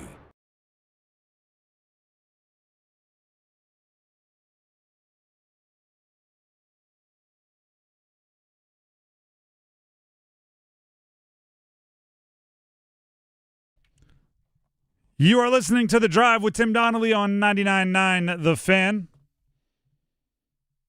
And we are about a week, I believe Wednesday is the first day, about a week from ACC kickoff. And what that means is very simple. What that means is we need to get our ducks in a row. And by we, it's really me, right? I'm going to be talking to coaches and players and everything, and I'm going to have to know what the storylines are, what are the pivot points, who's the favorite, where are expectations. So when the players and coaches sit down or they're at the podium doing the pressers, we're prepared. But we want to let you in on that process. So we thought we'd play one of our favorite games that we play about this time of every Thursday. It's something we call Cons and Cons. But to play great defense, you need one thing above all else. That starts with a W. Confidence. What are you most confident in, and what are you most concerned about? That's the game of Cons and Cons. And we put different things into the machine and see what it kicks out. Sometimes we do Hurricanes and Cons, talk about the Carolina Hurricanes. We do Carolina Panthers. But with ACC Media Days starting up next week, we thought we'd do ACC Football Cons and Cons, meaning the three teams in the triangle. We have Duke, we have Carolina, we have NC State. What are we most confident in? What are we most concerned about when it comes to those three teams this season? Normally it's Dennis, but today we have Max. Max, you get to choose. Which team do we start with? Let's start with North Carolina. All right, North Carolina. They have the most to improve upon this year. We'll see. Or the opposite is also available. Cons and Cons. I got good news and bad news. Which do you want to start with? Well, you always start with the bad news first. Start with the concerns. Why don't you go ahead and lead us off, Max? What are you most concerned about for the Carolina Tar Heels? The uncertainty when it comes to the signal caller at quarterback for Carolina. Last year, obviously, Gio Lopez started a majority of the games, played a majority of the snaps for an offense that struggled mightily for a vast majority of the season. He ended up dealing with some injuries, especially later on in the season. And then the kind of highly touted freshman, the local kid from Kernersville and Bryce Baker, didn't really get any action. They end up losing him to Virginia Tech. So now there's some questions in terms of what they're going to do at quarterback. They got Billy Edwards Jr. from Wisconsin, who's also coming off of an injury. And they've got a couple other freshmen as well. Travis Burgess, the 4-star, had a couple offers, ended up choosing Carolina. But there's competition there, and that can be a good thing and a bad thing. But considering where their offense left off last season, I feel like they'd like to have a little bit more certainty in terms of who's going to be the starter. And maybe we will find out kind of earlier on in camp as things ramp up. But the uncertainty for quarterback is a concern for me for Carolina. Their transfers are very, meaning O'Neal and Edwards, are like different in age, right? One's I think a redshirt sophomore and one's a grad transfer. But part of me, when it comes to quarterbacks especially, because it's such a high-priced market, if you get two transfers, I always go, couldn't you just pulled that money and gone to get one a little bit higher price range, right? It's like, I mean, I hate that that's what it's come to. It used to be you wanted to stack your quarterback room as much as you could, but in reality, so much of it comes down to, do you have a dude? That's just always my wonder. My concern for the Carolina Tar Heels football team is explosive plays. We talked about this earlier this year. They had almost none last year. They are, when it comes to 20 or more yard offensive plays, 20 plus, passing, rushing, I don't care. They had the fewest of any ACC team since Duke in 2005. I'm so used to saying 2025. 2005, over 20 years. Now I know they brought in Petrino, a new play caller, and they've changed some things up, so there's maybe room for hope there, but you can't win in college football without the easy button, right? You need the do you remember, you might be too young for this, Max, do you remember the Tootsie Pop commercials with the owl? Yeah, how many licks does it take to get to the center of a Tootsie Pop? 1, 2, and then you just... Yep. 3. Like, that's what a big play does, right? It's like, how many good plays does it take to score a touchdown? Gain of 3, gain of 4, touchdown. Like, you need that chomp. Because if you have to go, this is going to sound weird, but one lick at a time, all the way to the middle of a Tootsie Pop, it's going to take you a while. You need the chomp. Makes it easier. They didn't have it last year. They didn't have it at all. Let's get to the confidence. Carolina football, what are you most confident in, Max? I'm confident that the defense has kind of raised its floor, raised its standard, and that's kind of what we expected with a Belichick staff coming in. Felt like the previous few seasons, handful of seasons, even going back and kind of into the mid-2010s, the defense was always a weakness for Carolina. They would have some high-flying offenses, but they would struggle to stop a nosebleed in terms of the defensive side of the ball. Last year was kind of the opposite. The offense couldn't really get off the ground, but the defense was actually playing well and keeping them in some games. I think back in particular to the Virginia game that I think they took that one into overtime, or it was a late 2-point conversion that decided that one. But the defense kept them in that one against a team that ended up playing for the ACC championship. Belichick is going to bring that defensive standard. It's just a matter of whether or not they can get the offense going. But you don't have to score as much if you know that the defense is going to at least be decent and not one of the worst units in the ACC. Mine's more abstract. My confidence in Carolina is that nobody's watching. The spotlight is a really tough place to tear stuff down and rebuild. I think looking back, and I didn't think this at the time, so this is very, very much like Monday morning quarterback, and it's not fair. But looking back, it was a terrible idea to start on Monday night against TCU. Right? That first game should have been against an FCS opponent at noon on a hot Saturday at the same time as Texas, Ohio State. You needed you need time to get used to everybody. And they were just thrust into the spotlight. And part of it was completely against their control just because you hire Bill Belichick, all the eyes are going to be there. But I think this year being able to grind in the shadows a bit, the novelty maybe is worn off a bit on Bill Belichick, and they can just focus on the football, I think is a huge advantage for them based on where they were last year. Right? By halftime of the first game, already the quarterback's arm isn't strong enough, blah, blah, blah, blah, blah. The running back can't do this, the offensive line, where's the unbelievable defense? And Hoover's tearing them apart. And it's I don't think you can make all those decisions in the first half. But it ended up just snowballing from there. Which team do we go to next? We still have Duke. We still have NC State. Pick our next spot. Let's go over to NC State. NC State. What are you most concerned about when it comes to the Wolfpack? I'm concerned about the departures of a lot of playmakers for NC State. They lost Terrell Anderson, who was their leading receiver last year. Hollywood Smothers, electric running back, gone. Teddy Hoffman, who should have been playing his second year, is going to miss an entire season due to suspension. So in terms of the playmakers for NC State, and they did keep Duke Scott, so they do have at least one returning difference maker in terms of the backfield back there with CJ Bailey. But who's going to catch the ball? Who's going to make the big plays on offense for NC State? So somebody could step up. We don't know about some of the new additions and transfers and freshmen that they have coming in, but a lot of the established playmakers have left, and now they have to find production from other means rather than having that returning production that you can usually count on. My concern is the exact same. It's replacing the weapons. This might be an embarrassing analogy, but here we go.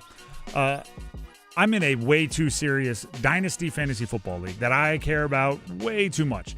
And I'm going to let you in on like a weird good and bad feeling that comes with it.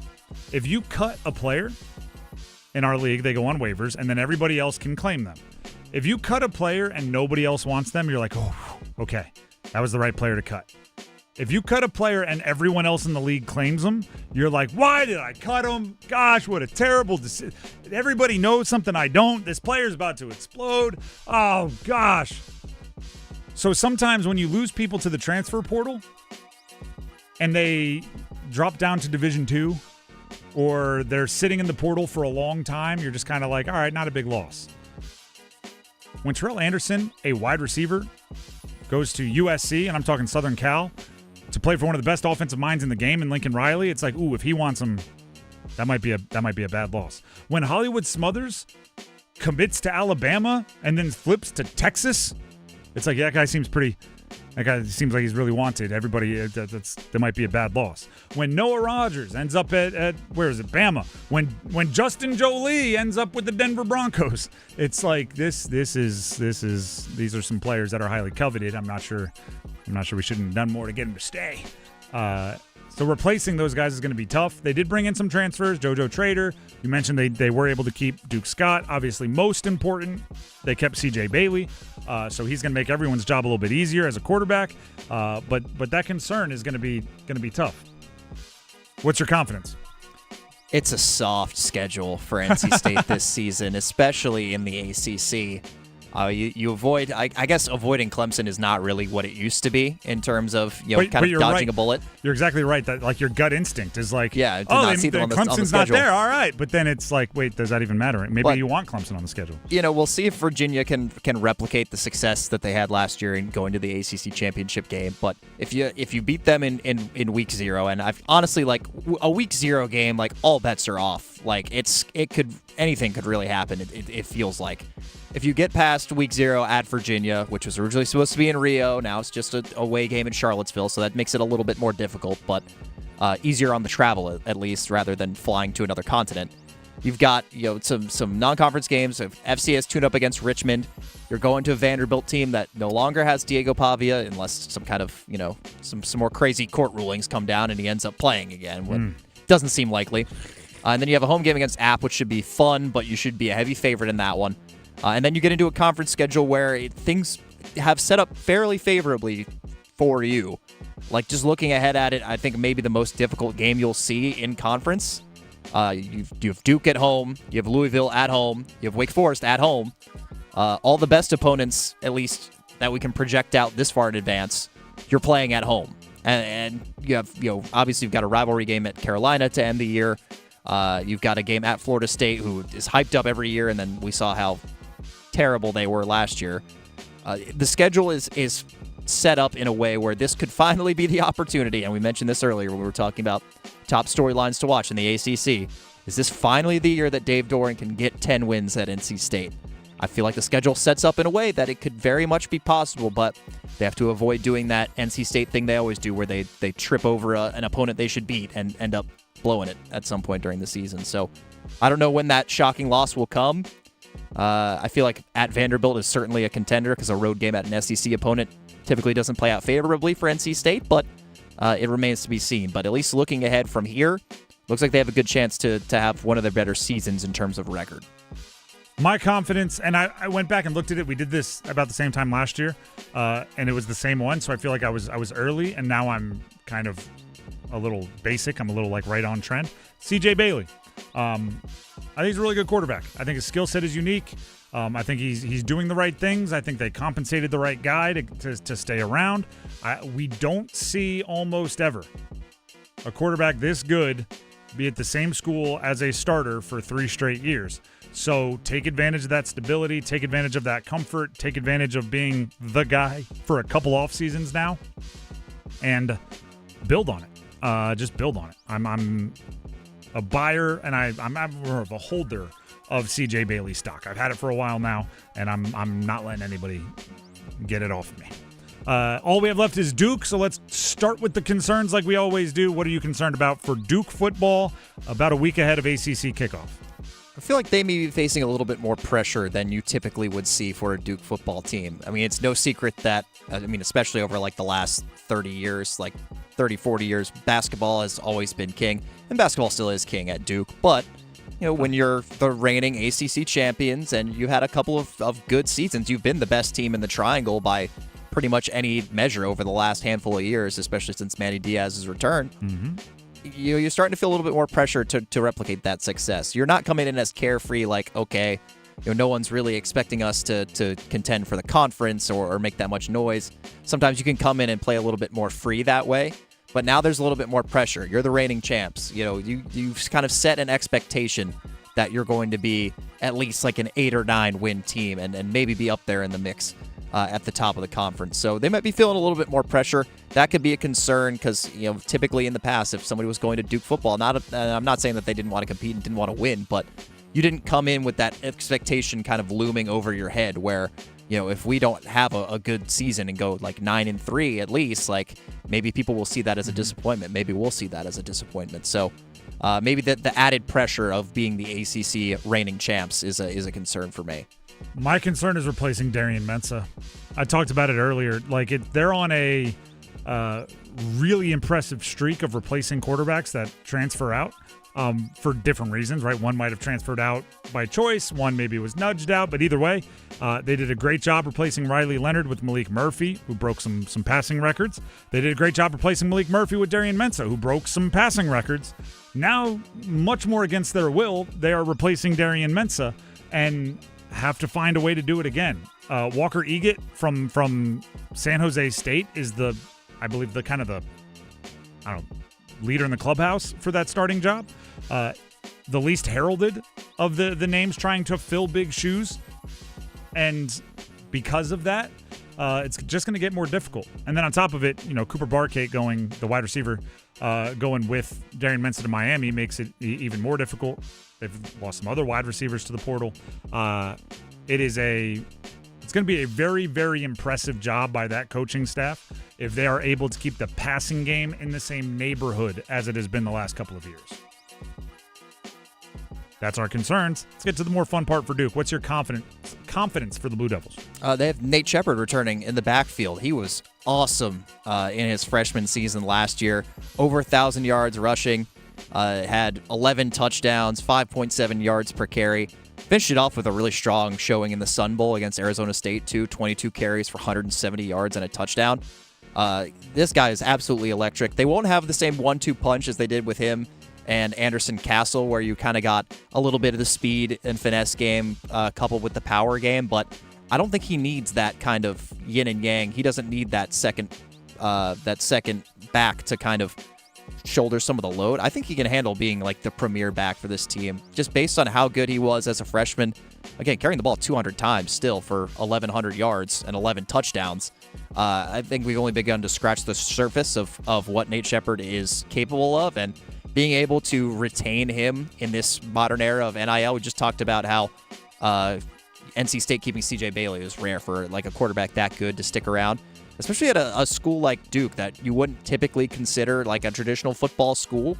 For them to be able to keep him around as the starting running back, that gives me some confidence that he's able to do some things on that offense again this year. Mine's Nate Shepard as well. And I actually, you mentioned losing the 1-2 punch.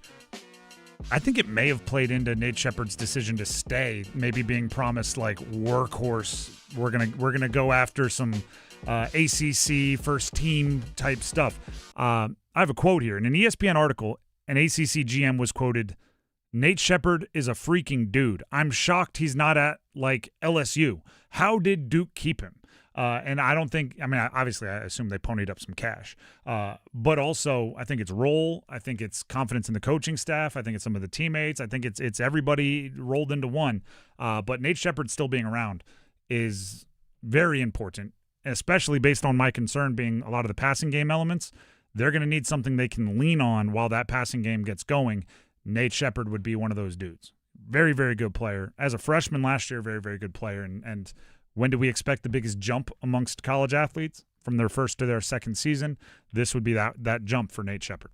There's a little ACC football, cons and cons. Again, next week we'll have all those interviews and everything coming from ACC kickoff. Since we have Max on the show today, sitting in for Dennis Cox, I always like to mix in some Hornets stuff. You're our resident Hornets fan around here. And I did the deep dive. I think it was last week. Maybe it was earlier this week. After they acquired 3 more second-round picks to take on Dorian Finney-Smith's contract, they're loaded. Absolutely loaded. Hilarious that the 2033 draft, they have 3 firsts and 3 seconds because, those kids are in middle school. And then they could be the picks taken with those, or the players taken with those picks. But really what it is it's all encompassing. Jeff Peterson, their GM, is loading up on picks, and I think it's good for 2 reasons. They have 10, maybe 11 first-rounders in the next 7 drafts, and they have 17, maybe 18, maybe 19 second-round picks in the next 7 drafts. So that is an absurd amount of picks. 2 reasons why I like it. 1, you're betting on yourself as a GM, right? It doesn't take a really smart evaluator to trade for like a 7-time All-Star, right? That's just paying up, right? Like, oh, you're a real genius. You thought that guy that's been in MVP voting is good. Like, everybody knows that. But to acquire a boatload of picks and just say, I'm going to be able to use these assets as a manager of the roster is kind of a flex, right? That is kind of a flex that you're going to turn that into a winning team. Secondly, and this is what I talked about with Max earlier off the air, it allows you to mess up, right? It allows you to mess up. If you tank for one pick and you miss on that pick, awful. Set your franchise back 5 years. But if you tank for, and not even tank, but you acquire and sell for 1 billion picks and you miss on one, well, we didn't really have room for him on the roster anyway. It's kind of a safety net that you've built for yourself so you can be more aggressive. You can take chances. You don't have to take the players with the best floor. You can take the players with the highest ceiling if that's what you want, if that's in your personality. The Hornets have a little, and they already have a bunch of good young players. So they have a little wiggle room here now to mess up, which I think is humble from the GM. So it's a flex. It's cocky, it's arrogant to say, I'm going to take all these magic beans and turn them into something awesome, but it's humble to say, I need a lot of magic beans because I might mess up 4 or 5 of them, and I still want to have enough to really help our team. The crown jewel of these picks is they've got 3 firsts in this upcoming draft in 2027. Could be. And one of the could be draft picks that seems likely that they will get this one, but there are protections on it that I'll mention here in a second, is the Mavericks. 2027 first overall pick, or not first overall pick, but first round pick. The Mavericks did not have a good year this year. They had Cooper Flagg having his rookie season and bursting onto the scene, but dealt with a lot of injuries, finished well outside of the playoff picture. Now that pick that they have for next year is top 2 protected. So if the Mavericks have moved up in the lottery and somehow got one of the top 2 picks, not only does this not convey as a first rounder, it would convey as the Miami Heat's second rounder in 2028. So they really need the Mavericks to not win the lottery this season. But that one carries a ton of value regardless. Because, again, I think the odds of them winning the lottery is, whatever percentage you want to say. Like, they're not going to be good, but they're not going to be the worst team in the league, you would think, this upcoming season. You would hope. So in theory, that should be a lottery pick and could be like top 10, like very valuable as well. So, look, they've done well to acquire all of these assets. Jeff Peterson has mentioned at some point they're going to go all in and push the chips in and make a big move. I just don't think they see one that they like out there on the market yet. At some point, I trust that they're going to pounce, but I don't think they would have done everything they've done this offseason with trading LaMelo, trading Miles Bridges, and going in the direction they have if they didn't have some sort of vision. So right now I'm going to sit back and trust it. I don't think they're going to be that bad this year either. I think they're still going to be a solid team. Like they did really well to obviously go on a super hot streak the second half of the season last year, but they also started 4-14. I don't think they're going to start off that badly this season. I think with the players that they still have around, in Con Knipple, Brandon Miller, albeit coming off of surgery, Kobe White now burst into the starting lineup. I think they're gonna be a solid team. I think they finish no worse than a handful of games lower in the standings than they did this past season. I think they'll be in the play-in again. Anything worse, and the fans will be mad, but I think they'll get over it. Because we just got there, and you're already taking a step back. Don't sleep on Christian Anderson, man. Christian Anderson and Steinbach is a nice little draft class. They get their first look in Vegas Summer League tonight. I'm excited for that. I think Christian Anderson's going to go off. We'll see. Shooter. The Drive with Tim Donnelly, 99.9 The Fan. That's our little Hornets draft breakdown for you. Draft pick surplus breakdown for you. And right at the end, Max did remind you, they open their Summer League schedule tonight. We'll see how that goes. Up next, we're going to hear from many of you in our YouTube comments. It's something we call a feedback frenzy. Stick around. Adam. I'm Adam Gold, and I'm there. Tim. I'm Tim Donnelly, and I'm there. Dennis. I'm Dennis Cox, and I'm there. Victoria. I'm Victoria Bodenecker, and I'm there. Paul. I'm Paul Eihander, and I'm there too. You'll find them all here on the brand new 99.9 The Fan app. To work, to school, the beach, the mountains, the arena, take The Fan with you wherever you go. Available for Apple iPhone and Android phones. Download the 99.9 The Fan app today. It's bow time. Ordering Bojangles Bow Bites is the easiest choice you'll make today. The bite-sized hand-breaded chicken is fried to crispy perfection, making it perfect for sharing, snacking, or when you're on the go. Just don't call it a nugget. The only hard part is choosing from our 6 dipping sauces. We've got a sauce for every kind of craving, from our creamy house-made ranch to our sweet and spicy peach honey pepper sauce. It all depends on what kind of mood you're in. Head to your nearest Bojangles today and discover the dippable, shareable, and craveable Bo Bites. It's Bo time. There's no time like Bo time. Time to head on over to Bojangles to try Bojangles' new Bo Bites. Bite-sized hand-breaded chicken fried to crispy perfection. On the go, they're perfect for snacking or sharing. Dipped in your favorite sauce like creamy house-made ranch or peach honey pepper, they're the perfect way to satisfy your craving for flavor and value. Try Bojangles' new Bo Bites. It's an easy choice to make when it's Bo time. My name is Whitney Allen, and I'm a widow. My husband, Ryan, died. We never thought we'd ever have to use life insurance, but the unexpected happened. With Ethos, signing up was fast and 100% online. You can get a quote in seconds, apply in minutes, and get same-day coverage. No medical exams, and you can get up to $3 million worth of coverage. I'm grateful we were prepared. Get your free quote at ethos.com/play. That's ethos.com/play. Paid spokesperson. Time spent on application may vary. Online health questions required. When you see this in your kitchen, the stainless steel fridge is covered in fingerprints. you hear this. Leslie, people are going to think you were raised in a barn or by wolves, or raised in a barn by wolves. Fortunately, Wyman Stainless Steel 3-in-1 cleans, shines, and protects to give you the best shine. A spray and a wipe will have your fridge shining like a mirror. Wow, my fridge looks brand new. Your fridge looks amazing, Leslie. Sorry, I was being a little dramatic earlier. Your kitchen says a lot about you.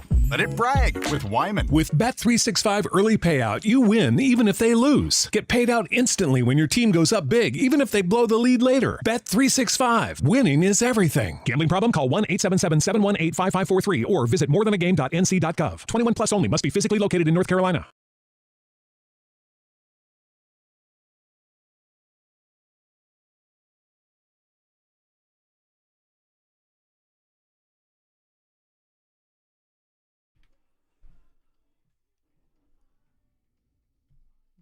The Drive with Tim Donnelly, 99.9 The Fan.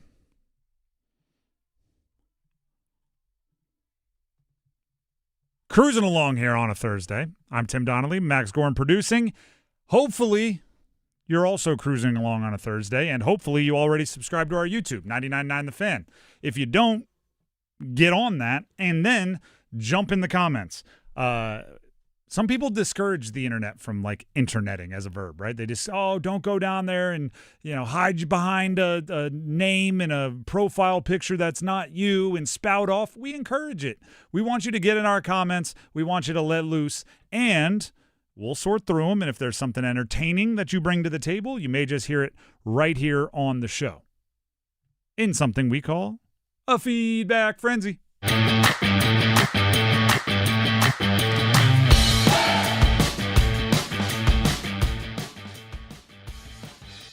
All right, what do you got for us, Max? What are they saying? All right, let's find some of the best feedback to comb through for the feedback frenzy. This was from a conversation you had yesterday about which Carolina Panthers have the most to lose in this upcoming season. This is a comment from Joseph. Bryce Young for sure, but I kind of think Jonathan Brooks. If he gets hurt again, he's out of the NFL, I would think, and if he is healthy but ineffective, hard to see much future, but I am rooting for him. XL probably needs to be traded. I don't see evidence that any Panthers wide receiver 3 can really be successful. Well, I mean, running games always, even the ones where there's a workhorse, there's usually somebody else that's successful just in a very specific role. For example, I think of Derrick Henry as the ultimate workhorse, right? But there was still room for the Gus Edwards and the Justice Hills and maybe even a Keaton Mitchell to thrive in their roles. So success is a difficult thing to judge there. Yes, if Jonathan Brooks has another serious injury, particularly to his lower body, it's going to be very difficult for him to hang around in the NFL. But there's this other thing that happens when a guy keeps getting hurt. As long as it's not a knee injury. If he has a serious injury to his shoulder or whatever and it never works with the Panthers, it still hasn't been proven he's not a really good running back in the NFL. It's just been proven that he's not healthy. So as long as he's willing to sign, if injuries are the only reason he's unsuccessful, and they're not the same injury over and over again, if he's willing to sign like super minimum deals with no guaranteed money, incentives, and all that, then he'll keep getting chances until he gets on the field and proves he's not good or proves he is good. Listen, the running game, I don't love their running back stable right now. I like them each individually if they were in different roles, if they were asked to do different things. But for what they're going to be asked to do, I don't love their running back room right now. That's all I'm saying. What else you got?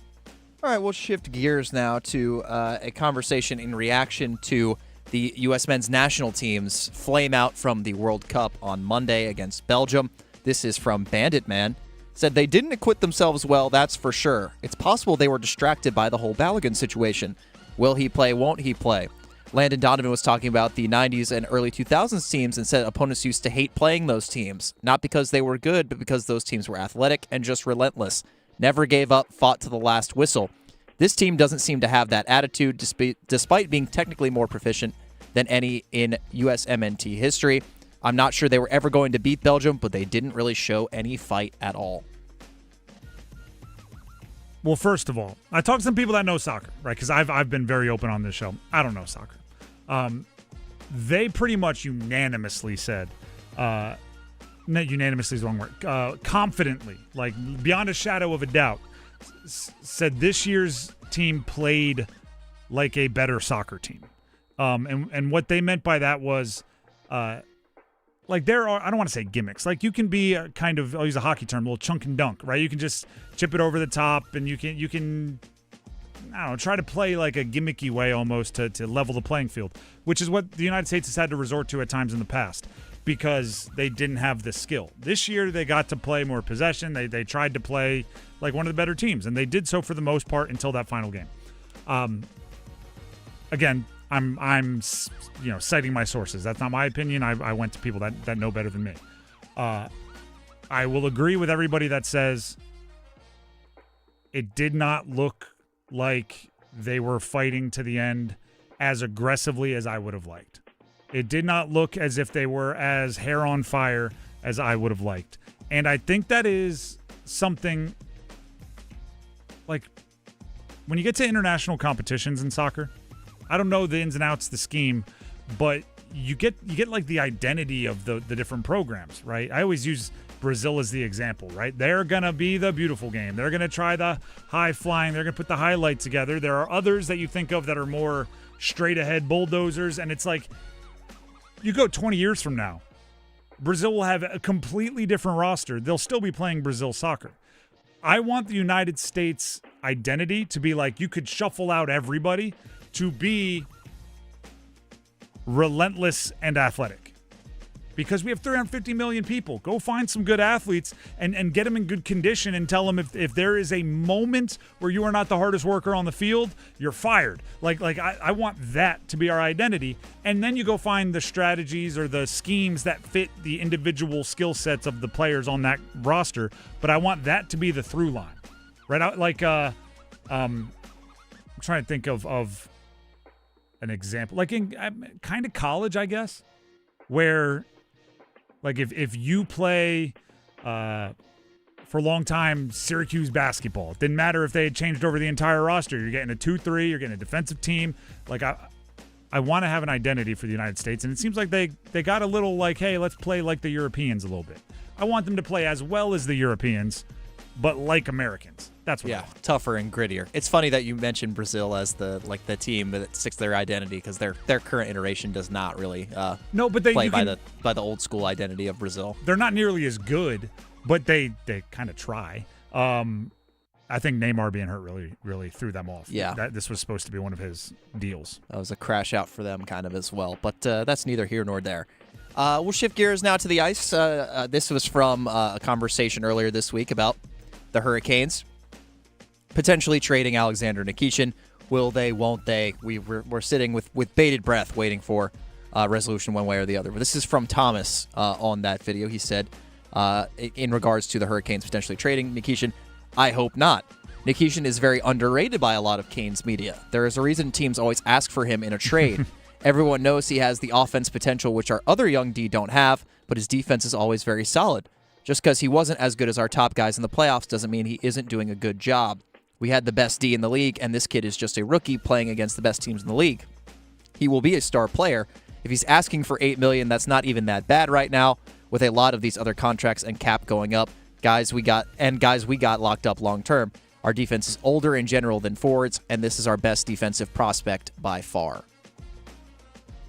Well, first of all, he's not a prospect anymore. He played a full season. He's a player now. He played a full season. He's older than Jarvis, isn't he? He is older than Seth Jarvis. That is correct. 8 years, $8 million.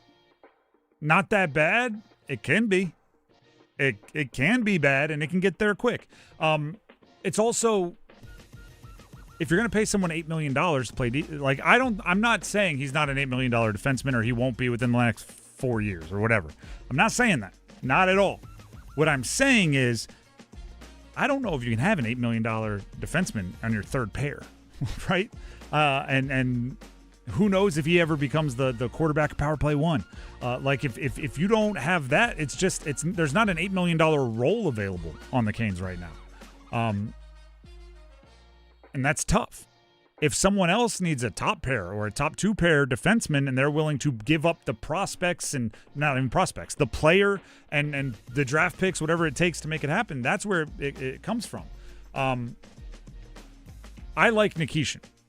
Go back and listen to this year. I really like Nikishin. Every trade becomes about context. Every single trade becomes about context. Who are you getting?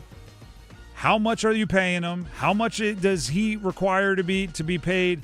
Like, all of it becomes about context. I remember before the trade deadline, before the Olympic break, he was in some trade rumors, and people were so upset. And then it kind of leaked, or it was hinted that maybe it was in the Quinn Hughes conversation, and going like, well, okay. I didn't like that he was in trade talks, but Quinn Hughes? Like, what are we doing here? So I would just say, my only mandate when it comes to a Nikishin trade is I really like the player. I think a lot of people really like the player. So only trade him if you get something back that we really, really like. Right? Like, it's gotta be relative. So it's all context. There are a lot of Nikishin trades that I would, depending on the structure, if he's traded tonight, there are examples where I will come in tomorrow and I would be furious. Why did they trade him? Blah, blah, blah. There are also trades that could happen tonight where I come in tomorrow and we're playing the Gotta Pump It Up song. We're in here raising it up, spinning our shirts around like a helicopter. Like, it's all context. So I can't say whether a trade is good or bad until I know the trade. Give us one more. This is one from earlier today. We were talking about the Hurricanes Stanley Cup engraving. This is from B. Grace. I'm ashamed of every Canes fan criticizing the Dundon family's inclusion on the cup. I think we all remember where we were when Dax Dundon scored that huge OT goal in Game 2 to tie the Stanley Cup final at 1 game apiece. How quickly we forget. I don't want to have to do this, but there are like assistant trainers on the thing. Not everybody with their name on the cup scored a goal or even wears skates. It's more of a, were you a part of it or were you not? Were you, like, it's a professional accomplishment in professional sports to win a championship. If you have a problem with the sons, daughters of the owner being on the cup, it's because they're not part of the professional accomplishment. They're part of the personal accomplishment. And I like, for me, if my dad did something like win a Stanley Cup and he was like, do you want your name on it? I mean, maybe as a elementary school kid, I'd go, heck yeah. But when I grew up and looked back on it, I'd be like, no, that's my dad's accomplishment. When I tell people as an adult things that my parents have done, I'm not going to go we. I'm going to say like, oh, my dad was a stud. He bought this team. They won the cup, blah, blah, blah. I don't want to be like, yeah, my name's also on the cup. It's almost like kind of, I don't know. You want to earn it yourself or something? I want to make a name for myself. Your name's already on the cup. It's already made for you. It's kind of weird. But family dynamics, you do what you want to do. I'm not telling Tom Dundon what to do. I'm saying what I would do in that situation, and I know every family's a little bit different. Good thing is they can change it up next year when they win in 2027. More Dundons? Maybe get some cousins on there. Well, that's my other thing. Like, if you have a family member with a different last name, is that frowned upon? Because then it just looks like it was very obvious when you looked at it. All right, top two lines are Dundon and his family. Yeah, who is Jeffrey Smith? Who is that? If his, I don't know if any of the kids are daughters. And again, I don't want to talk too much about his kids because I think that's weird. But if one of the daughters gets married and takes, or heck, anyway, if they change their name, they get a new last name, and they win one 20 years from now, and he's still putting his kids on the cup, is it just like it's just going to look super random? But what do I know? Maybe they can get some Canes crew members on there next year. Hey, now you're talking. That should be the move. Actually, I think we could do the names on the Stanley Cup better, which now hockey fans are all yelling because they're like, it's tradition, you don't change it. I think they should be on their lines. I think they should, because you basically, there's 3 or 4 names on every line. I think you should have 3 names per line, and then when you get to the defensemen, 2 defensive pairs and an extra, 2 of the defensive pairs and an extra. So it's like you're amongst the guys that you were battling with.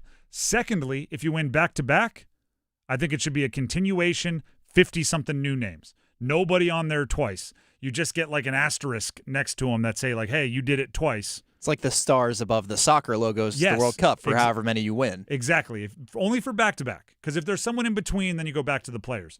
But if you go back-to-back, I think then you get to like Canes crew. You're getting people that have the Stormy Icehog. Yes, you're getting to the people that supported the people.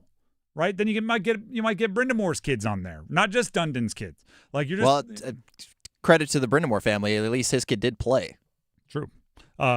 Which makes it all cloudy, right? Because now you're just going to see every owner giving no-show jobs to their family, so they don't have to put up with. Oh, he's the director of player personnel assistantship.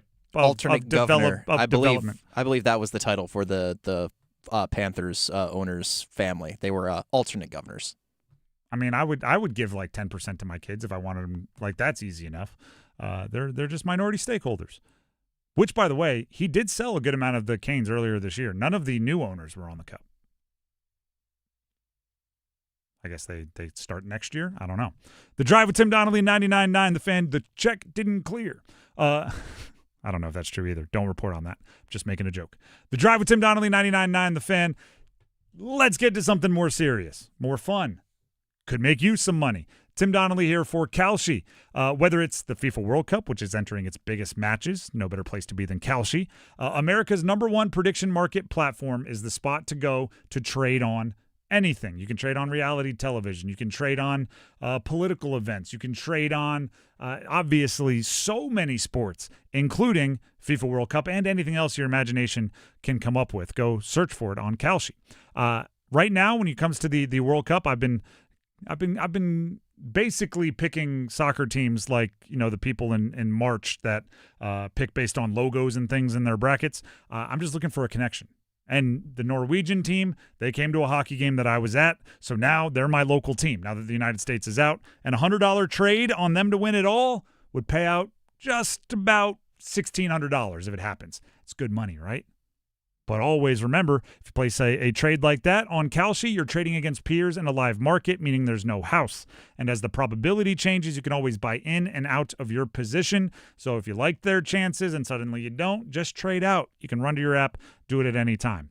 And for a limited time, when you download that Kalshi app, you can use code TIMD, TIMD, with no spaces, to get $10 when you trade 10. KALSHI, Kalshi. Trade the beautiful game. 18 plus only. Restriction and eligibility requirements apply. Event contract trading involves risk and may not be suitable for all investors. Prices, values, and available markets may differ from those mentioned. For more information, see Kalshi.com/regulatory. Gambling problem, call 877-718-5543 or visit morethanagame.nc.gov. There you go. Starting 5 coming up next right here on The Drive. The Adam Gold Show. Don't buy this line that Carolina only won the Cup because Florida was too broken to challenge for a third straight title. The Hurricanes were the best team in the league. They were way better than they were the previous year. And I know we can't prove it, but I think Carolina would have beaten Florida if the Panthers were standing in their way. Don't worry what Florida did. Make yourself better. The Adam Gold Show, weekdays starting at noon on 99.9 The Fan. Raleigh, the appetite for destruction returns. Guns N' Roses. World Tour 2026. One night. Carter Finley Stadium, Raleigh, July 23rd. With special guest, Public Enemy. Tickets on sale now at livenation.com. Presented by Live Nation. Your ambition just met its match with Robinhood. You push yourself in everything you do, scanning headlines for insights, keeping an eye on the market. Robinhood puts you in control of your money, all on one platform. You expect more from yourself. Expect more from your money. Get started today at Robinhood.com/yourmoney. Again, that's Robinhood.com/yourmoney. Your money, your move.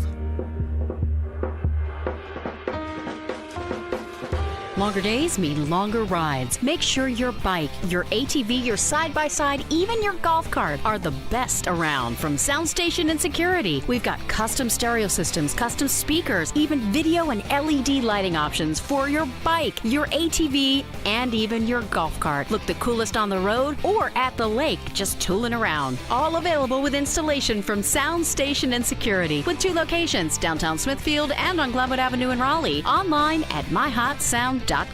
I'm attorney Brian Ritchie. Getting hurt in a car wreck comes with all kinds of stress and frustration. But when you call me, I'll be on top of all of it. So all you need to worry about is getting better. If you've been injured in a car wreck, I'm on top of it. Contact us at ritchielaw.com. Broadcasting live from the Eagle Leasing Storage Studio. WCMC HD1 Holly Springs. 99.9 The Fan. The Canes light the lamp here. I'm WRAL meteorologist Kat Campbell. About a 30% chance of an evening storm.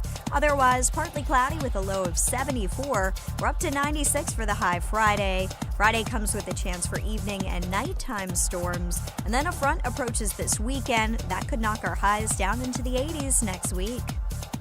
5 o'clock check of your money. Dow Jones closes the day up 139 points to 52,487.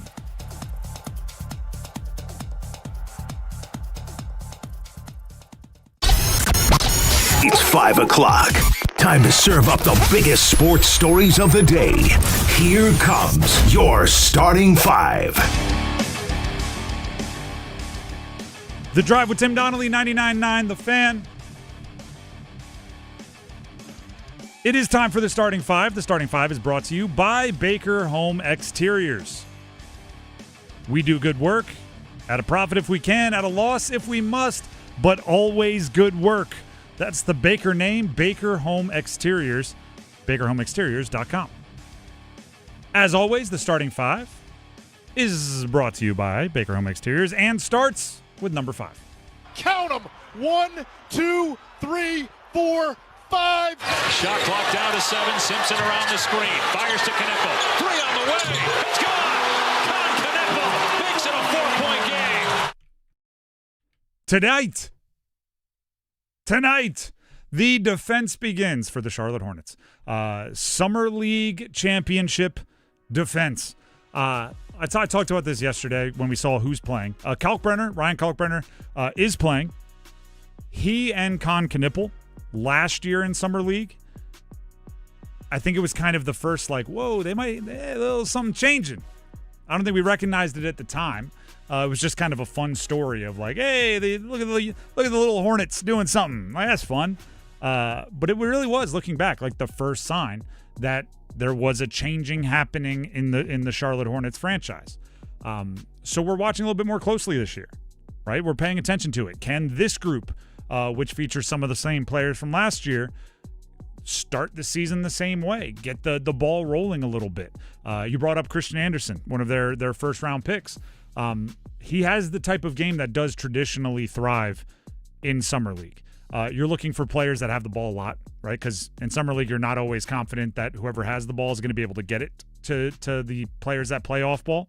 So if you start with it or you're a perimeter player that can go get it, those are usually the ones that get a good look. And then secondly, you always have to remember that for every Kalkbrenner or Knipple or Hans Steinbeck, these guys that are first-round picks and kind of secure, there's a bunch of guys that are trying to make a name for themselves. So in basketball, how do you make a name for yourself? You get buckets.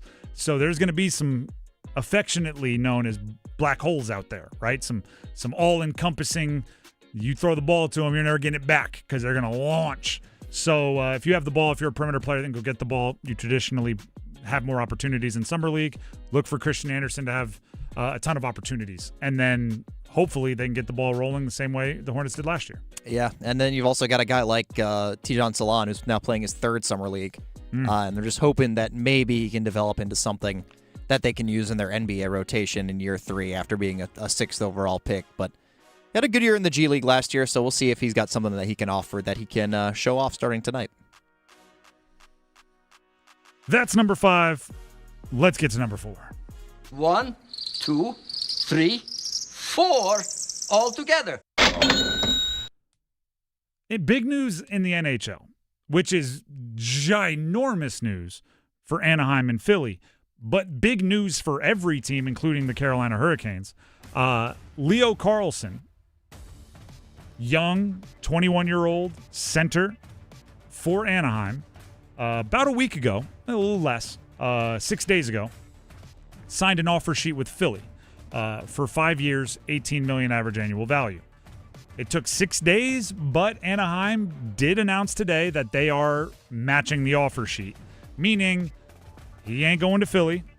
4 first-round picks are not going from Philly to Anaheim. And now a 5-year, $18 million contract will be enforced between Anaheim and Leo Carlsson, as they very, very much hope he reaches the top of his potential. Because this is, it's very obvious, so I'm not like breaking news here, but sometimes I think we all, including me, need to be reminded of it. Having good players on your team is a requirement. But if the good player is being compensated like a great player, it's not helping the bottom line of your squad, right? If you are overpaying for a good player in a salary cap sport, right? If it's baseball, you can overplay for all the good players you want. You just got to afford the luxury taxes and you just got to pay. But that you can do that, right? If you're the Dodgers or the Yankees or one of those few teams that can. In a salary cap sport, it's not just about getting good players. It's about getting good players and having them be on contracts that are values.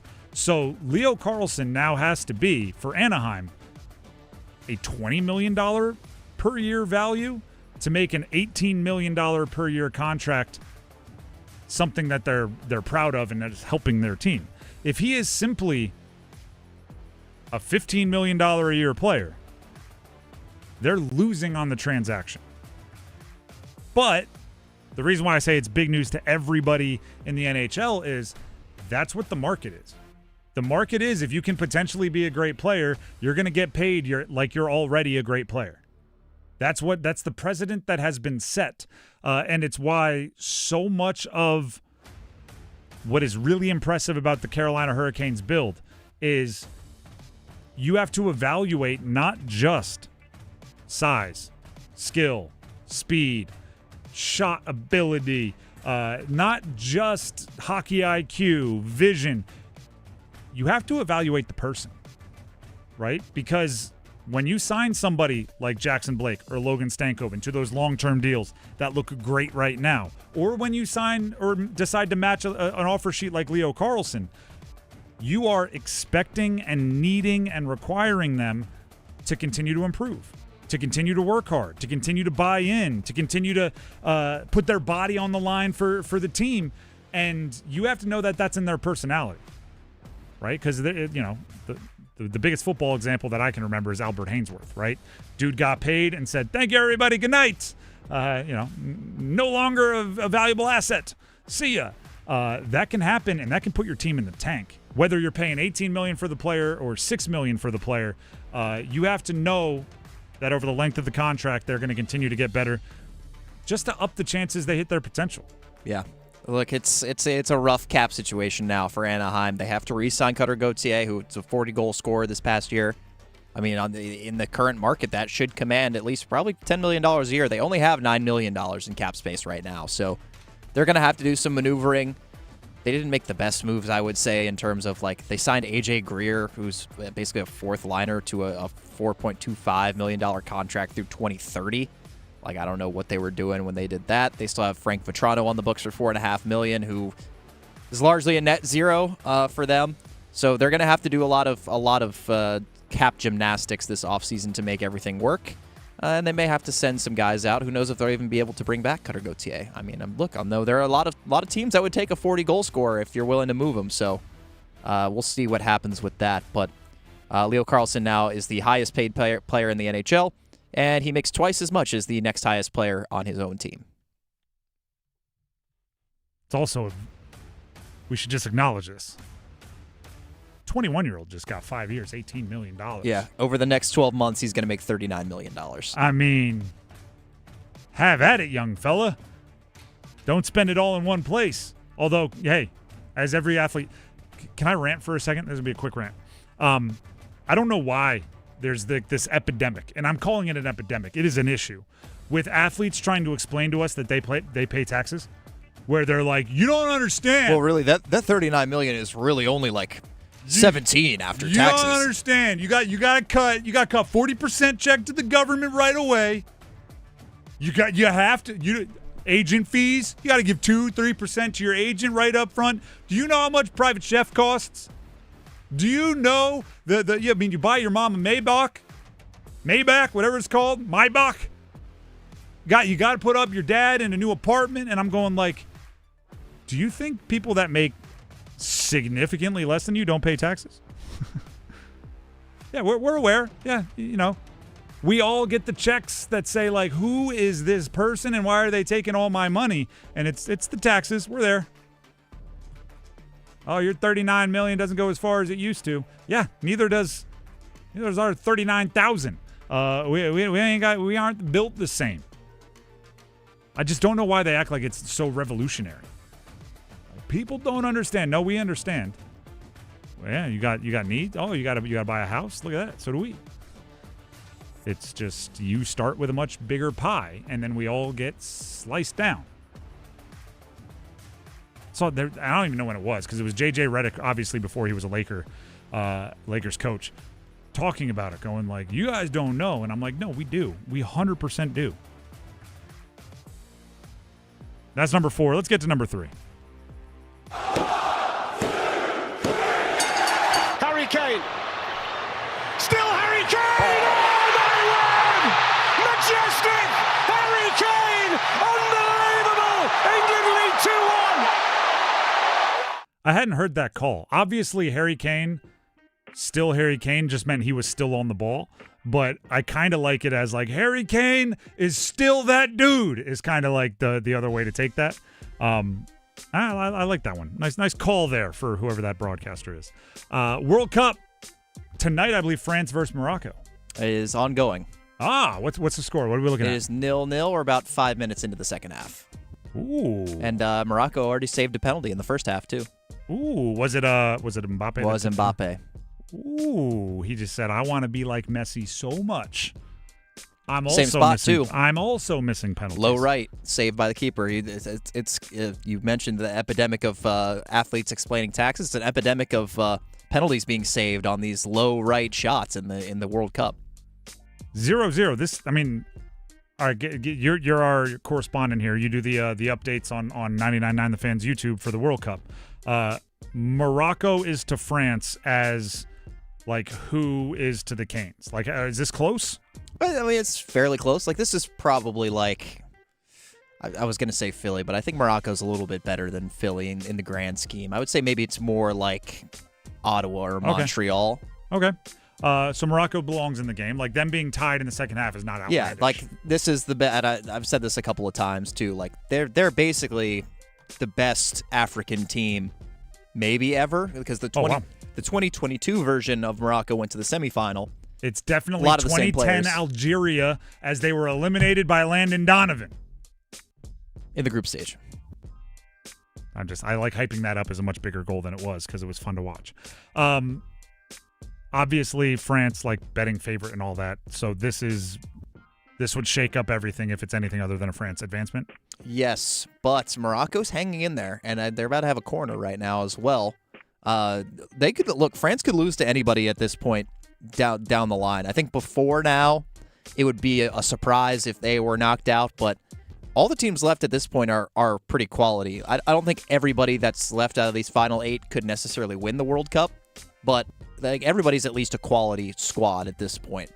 So if somebody pulled off an upset, it wouldn't be as shocking as if they'd gone out in the round of 16 or 32. But like, Morocco winning, like, it would be an upset, but it wouldn't be like earth-shattering, like 16 seed over 1 seed or something like that. Mbappe, if they win it all, coronation, best in the world. Already best in the world. Messi, still best in the world? Messi's playing in MLS now. I mean, he's obviously... But I'd be scoring a ton of goals in this thing. Yeah, he's got incredible talent and is, of all time, like, probably the greatest footballer at this point. If you get the World Cup together and you're the best player in the World Cup... And Mbappe's already won 2 if he wins this one, so... And you have been the best player in years. Like, to me, you know... It's almost like if LeBron... retired and was playing in I don't know, China or something, and then he showed up for the playoffs and was the best player and won an NBA championship, we'd still go like, all right, You're saying Mbappe, if he wins, is he greatest of all time or just greatest current form? Right now, is he already? Like, I think you could say absolutely number one. I don't think anybody would necessarily say you're like definitively wrong. Right, he's fair. up there with like Holland and Dembele on France is a very good player as well. I don't know if best in the world, but I don't think anybody would push back that hard if you said Mbappe was currently the best player in the game. All right. It's kind of cool. I like appreciating greatness. That's number 3. Let's get to number 2. Just the two of us. Derrick Brown, defensive tackle for the, I almost said Florida Panthers. Goodness, my brain is jumbled. For the Carolina Panthers, is, according to the surveyed front office executives, coaches, and scouts by ESPN.com, the 5th best defensive tackle in the NFL. Now, give your kudos to Derrick Brown. Way to go. Way to go. There you go, boy. There you go. Attaboy. That's my, like, coaching my 5-year-old son. That's my, way to go, boy. Attaboy. That's all I do, because I try not to be an overbearing father. So I went into that for Derrick Brown. Derrick Brown, obviously, you would cheer on differently. Derrick Brown, great job. Also, Carolina Panthers, great job. Because having a top 5 player is kind of a team award. Top 5 player at his position is kind of a team award. It's no different than when you get to like MVPs and things. You could have the best individual season in the league that year, but if your team isn't at least a playoff team, you're kind of eliminated. So, you know, you look at the last few years, the Panthers haven't had much love on these lists that come out at this time of year from scouts, from their peers, the NFL Top 100, from, you know, CBS Sports, whoever's putting them out. But this year they're getting some more love, and I think it's because you're almost allowed to vote for them again, right? You're almost allowed to put them on your ballot because the team's playing well. Or well might not even be a stretch, but because they played well enough, how about that for a phrase, well enough to be in the postseason, well enough to win a division, well enough to stumble into one despite having a losing record. Derrick Brown, top 5 tackle, defensive tackle in the NFL. I think it's earned. I think it's appropriate. I think it's accurate. And I think he and the team had a part of it. And as I said earlier, when you have a great defensive tackle, that should be a multiplier position where the better your defensive tackles are, the better everybody else in your defense gets to play because he's doing so much of the dirty work and taking up so much of the attention. So hopefully Devin Lloyd, you can go on to Trevon Merrick, you can go on to the secondary, you can go on to the edge rushers. They can all continue to build off of Derrick Brown and find a way to continue to score. That's 2. Let's get to number 1. The one! And now Stankoven with a turnover out in front for Blake. Still loose. Stankoven shot. Save Hart. Second chance for Stankoven. Save Hart. Now they wind up the score! Jackson Blake in the slot. And it's 2-0. Carolina. Oh, Blake having a great postseason and puts the Canes up to a large 2-0 lead. 6:29 left in the second. Jackson Blake. His name's on the Stanley Cup. Which kind of, that means his pops, right? Jason Blake, 900 games in the NHL. His son has already played more playoff games than he has. It's not the exact same name because Jackson and Jason are not the same first name, but that last name is now on the cup. Their family is now represented on the cup. If I'm Jason Blake, I'm putting a lot of pride into that. Apparently for Tom Dundon, the owner of the Carolina Hurricanes, it don't work the same, right? It's not one name from the family gets on the cup or 2 names from the family gets on the cup and everybody gets to be proud about it. He put 7. The owner of the Carolina Hurricanes on the Stanley Cup, as it was revealed, the etchings, his name, his wife's name, and 5 of his children. I don't want to say 5 of his 5 children's name, all on the cup, ranging in ages. I'm not outraged by it like a lot of people are. I'm more outraged by the fact that you're allowed to put 55 names on the cup, according to research done by WRAL, and they only put 53. You know, the irony is, I always flip it back on people, right? Because of what I do, people they come up and they go like, you act like Jalen Hurts isn't a top 10 quarterback. And I always flip it right back on him. I go, all right, give me your top 10. Right? Is Jalen Hurts in there? Because I'll give you 10 and you can tell me who's out. And then I list 10 and they're like, well, I guess you can't take him out. You can't take him out. You can't take him. I'm like, yeah, exactly. It's much easier to just say, like, put him on the list than it is to say, take that guy off the list. Right? So I like finish the thought. Right? If you think Sebastian Aho is a top 10 center in the NHL, I need you to tell me which of these 10 is coming off. Like that kind of deal. You don't have to do that in this case because then it gets ugly, right? If they had 55 names on the cup and you wanted to put Joel Nystrom on the cup and he wasn't because Nystrom played in 38 games, and if he would have played 41, it would have been automatic, and he played well in those 38 games, and it was a tough situation, and you think he's earned it, so put Nystrom on. Normally I would go, all right, who are you taking off? And then you'd have to get into the merits or the messed up nature, however you look at it, of having the owner's children on the cup. Then you'd have to get into, well, first one I'm taking off is the owner's blah, blah, blah, blah, blah. But we don't have to do that. If you want to put Joel Nystrom on the cup, if you want to put Jesper Fast, former player, current development coach, on the cup, if you want to put Mike Sunheim, a guy that does stuff in the media and with communications, on the cup, if you want to put any of these, the trainer, the whoever on the cup, you get 2 freebies. You got 2 roster spots. You can just put them on. You don't got to take anybody off. That's what's weird to me. Why would you not max it out? Why would you not max it out? Especially if you're making the argument that, oh, no, the owner's family deserves to be there because they supported him and it was the family's money or whatever. If you're saying that, then it's like, okay, if they're supporting enough to be on there's got to be 2 more anywhere that are. It's not like 53 people did it with no help, right? There's other support that deserves to be on there. So I just think it's weird. I think we're overdoing it. I think it's a really off-season conversation. I am not going to be thinking about this 2 weeks from now. But you know who might be? Not 2 weeks from now, but maybe 30 years from now? Joel Nystrom.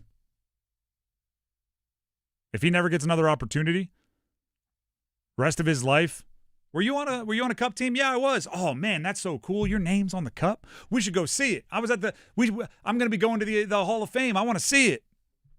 Well, no, I'm not. Oh, you didn't play? No, I played kind of a lot. That was my rookie year. I played 38 games. That's apparently not enough. That's a tough one. That's a tough one to explain. The Drive with Tim Donnelly, 99.9 The Fan. But again, 2 weeks from now, I'll be moving on to something else. There'll be some trade somewhere, some offer sheet somewhere. We'll be doing something else, so I'm not going to harp on it. And also, you know who's the coolest kid in his class when class starts up? The kid whose name just got added to the Stanley Cup. So maybe Tom Dundon's just making his kids a little big man on campus as schools in the area start up. I don't even know if they live around here. The Drive with Tim Donnelly, 99.9 The Fan. That is the starting five. For roofing, siding, windows, and doors, trust the team that's been doing good work for over 100 years. Baker Home Exteriors. Roofing the Carolinas since 1915. BakerHomeExteriors.com. They are presenting the starting five. Now we need numbers game contestants. Call right now. We need 2 contestants. 919-860-5326. That's 919-860-5326 for your chance to win a pair of tickets to see the United States versus Spain in the World Rugby Nations Cup at Wake Med Soccer Park on July 18th. If you win, you get the tickets. I talk a lot about how awesome it is to watch competitions where people put their country's name on their jersey. That's exactly what's coming to the area. USA versus Spain, World Rugby Nations Cup. You could win a pair of tickets if you call in now and win the numbers game. Here's the number, 919-860-5326. Call in now, numbers game next. Evan, Canty, and Michelle are unsportsmanlike. There's so much beyond being able to make every single throw. It's making sure you get everybody in the right play, making sure you have the right checks against pressure, making sure your team manages the clock. There are so many different elements beyond just dropping back and throwing a ball. And when it comes to the Patrick Mahomes of it all, that's where the winning shows up. Mornings from 6 to 9 on 99.9 The Fan, the Triangle Sports Leader. A lot has changed since 1915. The way the Baker family treats people hasn't. They've roofed the Carolinas for over 100 years. The motto puts it plainly: we shall do good work, at a profit if we can, at a loss if we must, but always good work.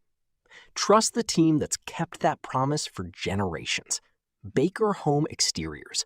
Always good work. Visit BakerHomeExteriors.com. Liberty Mutual customizes your car and home insurance. And now we're customizing this rush hour ad to keep you calm, which could help your driving. And science says therapy is great for a healthy mindset. So enjoy this 14-second session on us. I think you've done everything right and absolutely nothing wrong. In fact, anything that hasn't gone your way could probably be blamed on your father not being emotionally available because his father wasn't emotionally available, and so on. And now that you're calm and healing, you're probably driving better too. Liberty, liberty, liberty, liberty. T-Mobile has an exclusive bundle for customers 55 and up. I'm Sarah Bowl. Yeah, I'm Frank Bowl. A reliable network is key for us. And with T-Mobile, it's been wonderful. And going to the 55-plus plan saved us so much money. A lot. And that's important, trying to keep costs down. The home internet's been perfect. It's fast, it's quick. The setup was so easy, it took less than 15 minutes. It was like, ta-da! If you want simplicity, coverage, reliability, you want the whole package, T-Mobile has it. Right now, T-Mobile customers 55 and up can get 2 phone lines on America's best network, plus America's fastest 5G home internet for just $30 each. $30 per month each line with autopay plus taxes and fees. Minimum age 55. Pricing for home internet rely on 2 lines of Essentials Choice 55. $35 connection charge per line required. Best mobile network and fastest 5G home internet based on analysis by Ookla of Speed Test Intelligence data 2H 2025. All rights reserved.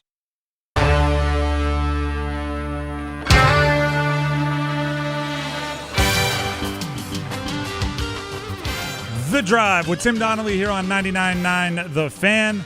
It is time to play the numbers game. Our contestants for today, Joe in Wilson and Dave in Carborough. And they will be competing for tickets to see the United States take on Spain in the World Rugby Nations Cup at Wake Med Soccer Park on July 18th. Live rugby. I played football. We wore pads. They are a little different breed. That's all I'm going to say. A little tougher probably, a little crazier most likely. Either way, we're giving away those tickets to either Joe or Dave in Carborough. And as always, we'll bring them each onto the show. We'll ask them the same question, and our producer, which today is Max, will pick his favorite answer. He'll be the judge, and that person will get to go first. We'll start with Joe. It's Joe. Joe and Wilson. I got that right? Joe, can you hear me? Yes, sir. Gotcha. All right. The question for today is, inspired by what I just said about rugby, what sport has the toughest athletes?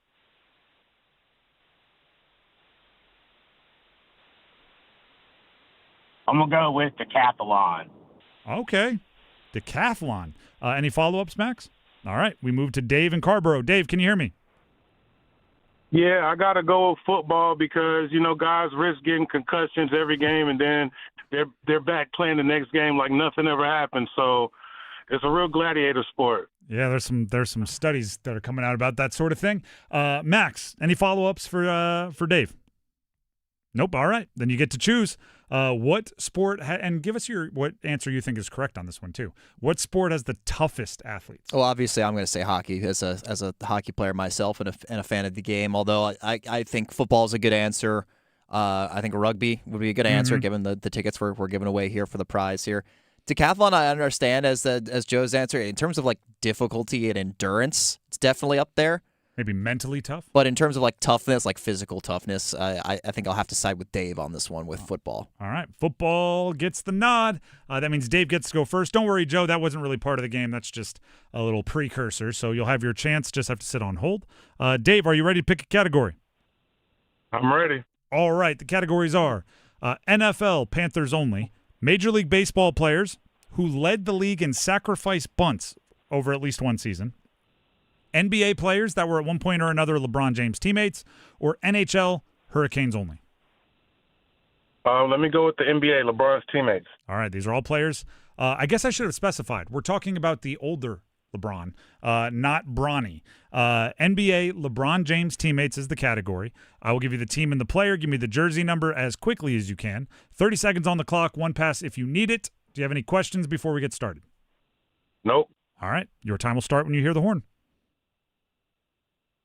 Luka Doncic, Los Angeles Lakers. 0. Incorrect. Chris Bosh, Miami Heat. 4. Incorrect. Luka Doncic, Los Angeles Lakers. 77. Correct. Richard Jefferson, Cleveland Cavaliers.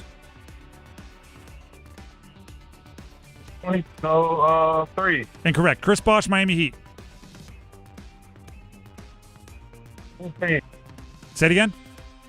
13. Incorrect. You got Luka Doncic with 77, to avoid the shutout. Unfortunately, no more, but still got a chance here. Chris Bosh, we were looking for 1. Richard Jefferson with the Cavs, 24. They've been getting together, by the way. 16 Cavs. They've been golfing and smoking cigars and stuff, chronicling it on social media. You got 1. We'll see if it holds up. Go ahead and stay on hold, all right? Let's go ahead and jump to Joe and Wilson. Joe, can you hear me? Yes, sir. Gotcha. All right. The categories remaining for you to choose from are NFL, Panthers only, Major League Baseball, sacrifice kings. These are players who led the league in sacrifice bunts at some point in their career, or NHL Hurricanes only. I'm a country boy, so let's go Panthers. All right. I'll give you the team and the player. Give me the jersey number as quickly as you can. 30 seconds on the clock, one pass if you need it. And I will say the team in this category, even though we know it, just to keep it fair timing-wise with the other categories. Do you have any questions before we get started? Let's do it. Let's do it. Your time will start when you hear the horn. Deshaun Foster, Carolina Panthers. 26. Correct. Teteroa McMillan, Carolina Panthers. 4. Correct. Mike Davis, Carolina Panthers. Pass. Incorrect. Michael Barrow, Carolina Panthers. 56. Correct. Juwan Edwards, Carolina Panthers. 19. Incorrect. Mike Davis, Carolina Panthers. 25. Incorrect. 3 out of 5. That is enough for the win. You were getting closer on Mike Davis, by the way. I like how you told him his pass was incorrect. Did you say pass? I thought you said 5, and then it didn't end up mattering because you got through all 5. You got the next one right. I thought you said 5 instead of pass, but then as we moved to the next one, my brain did go, was that a 5? Didn't end up mattering, though. You got the win, so congratulations. You got 3 out of 5. Good showing. Go ahead and stay on the line, and Max will grab the info he needs to make sure you get your prize. Thank you, Tim. You're very welcome. I'm not sure why Country makes him go to the Panthers, but it worked, so I'm not going to argue with it. He's like, I'm a Country guy, go with the Panthers. I was like, as soon as he started with I'm a Country guy, I was like, I still got to know which category you're picking. I don't know which one that leads you to. Okay, there's arguments for a few. For those of you playing at home, for Deshaun Foster, we would have accepted 20 or 26. He wore both. T-Mac was number 4, obviously. Mike Davis, it was 27 or 28. He was getting closer. I think his most recent guess was 25. Barrow was 56, in case you couldn't hear it. And Edwards, we were looking for 92. That seemed to be the only one he was completely shooting in the dark. But still, solid showing. There's our winner. And I have to be honest, when we asked what team or what sport had the toughest athletes and he led with decathlon, I don't know if that's a great answer. And I my expectations were not high for him as a numbers game guy, but he came through with the win. So congratulations there. Toughest athletes. I think this is me being soft. Anything winter, because I don't like being cold.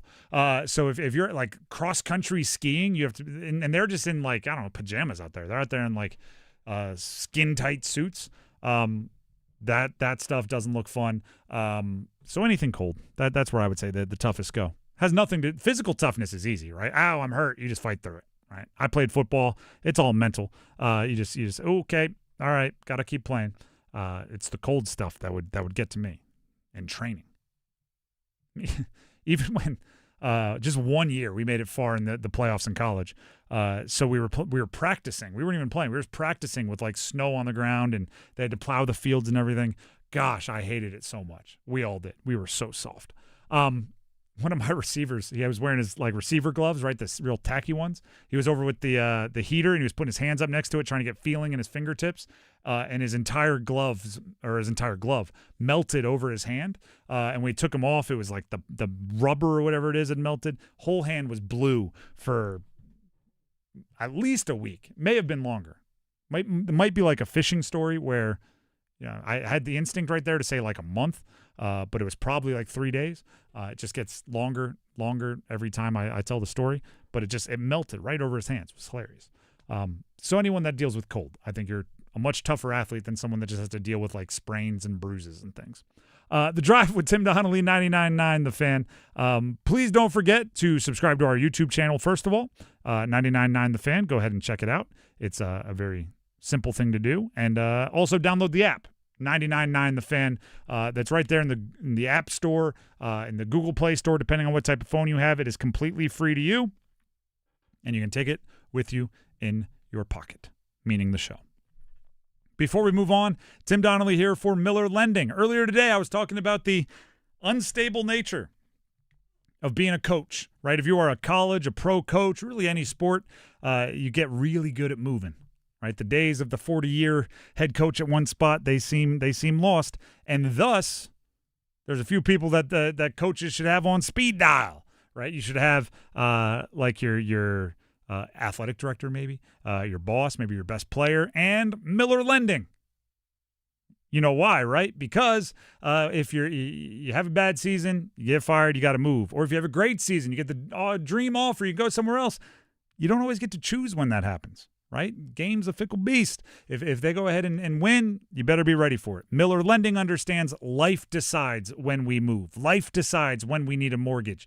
Not always us thinking we're timing the market perfectly. So a no-cost loan from Miller Lending eliminates the worry about timing. What it does is it gives you the flexibility to refi as many times as you want if rates drop, or refi as many times as you want if you had to lock in a rate at the top and it just tumbles a little bit.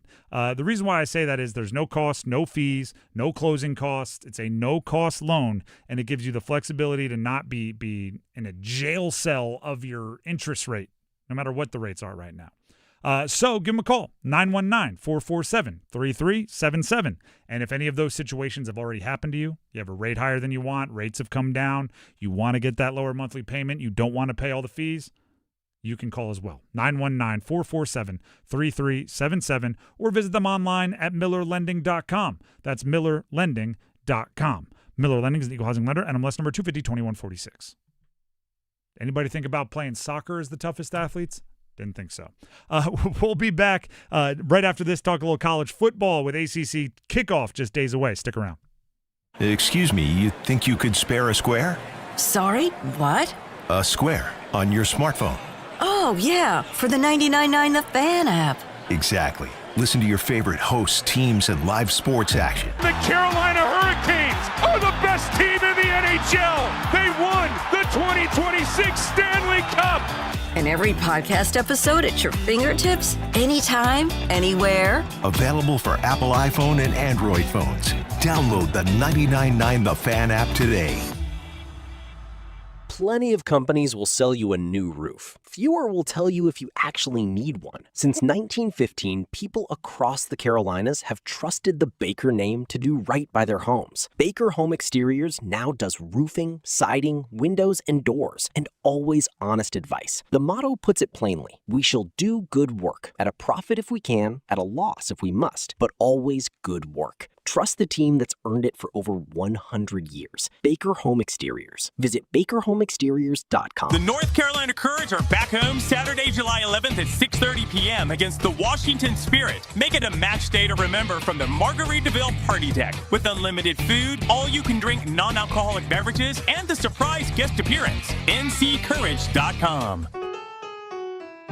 At Wake Orthopedics Urgent Care, we spend days, nights, and weekends in 3 convenient locations providing specialized care for kids and adults. Sprains and strains, shoulders and knees, fractures, hammies, and more. All that and all without an appointment. Walk in or limp in, either way you'll get the care you need whenever you need it. Visit us today at wakemed.org. With Bet365 Early Payout, you win even if they lose. Get paid out instantly when your team goes up big, even if they blow the lead later. Bet365. Winning is everything. Gambling problem? Call 1-877-718-5543 or visit morethanagame.nc.gov. 21 plus only. Must be physically located in North Carolina.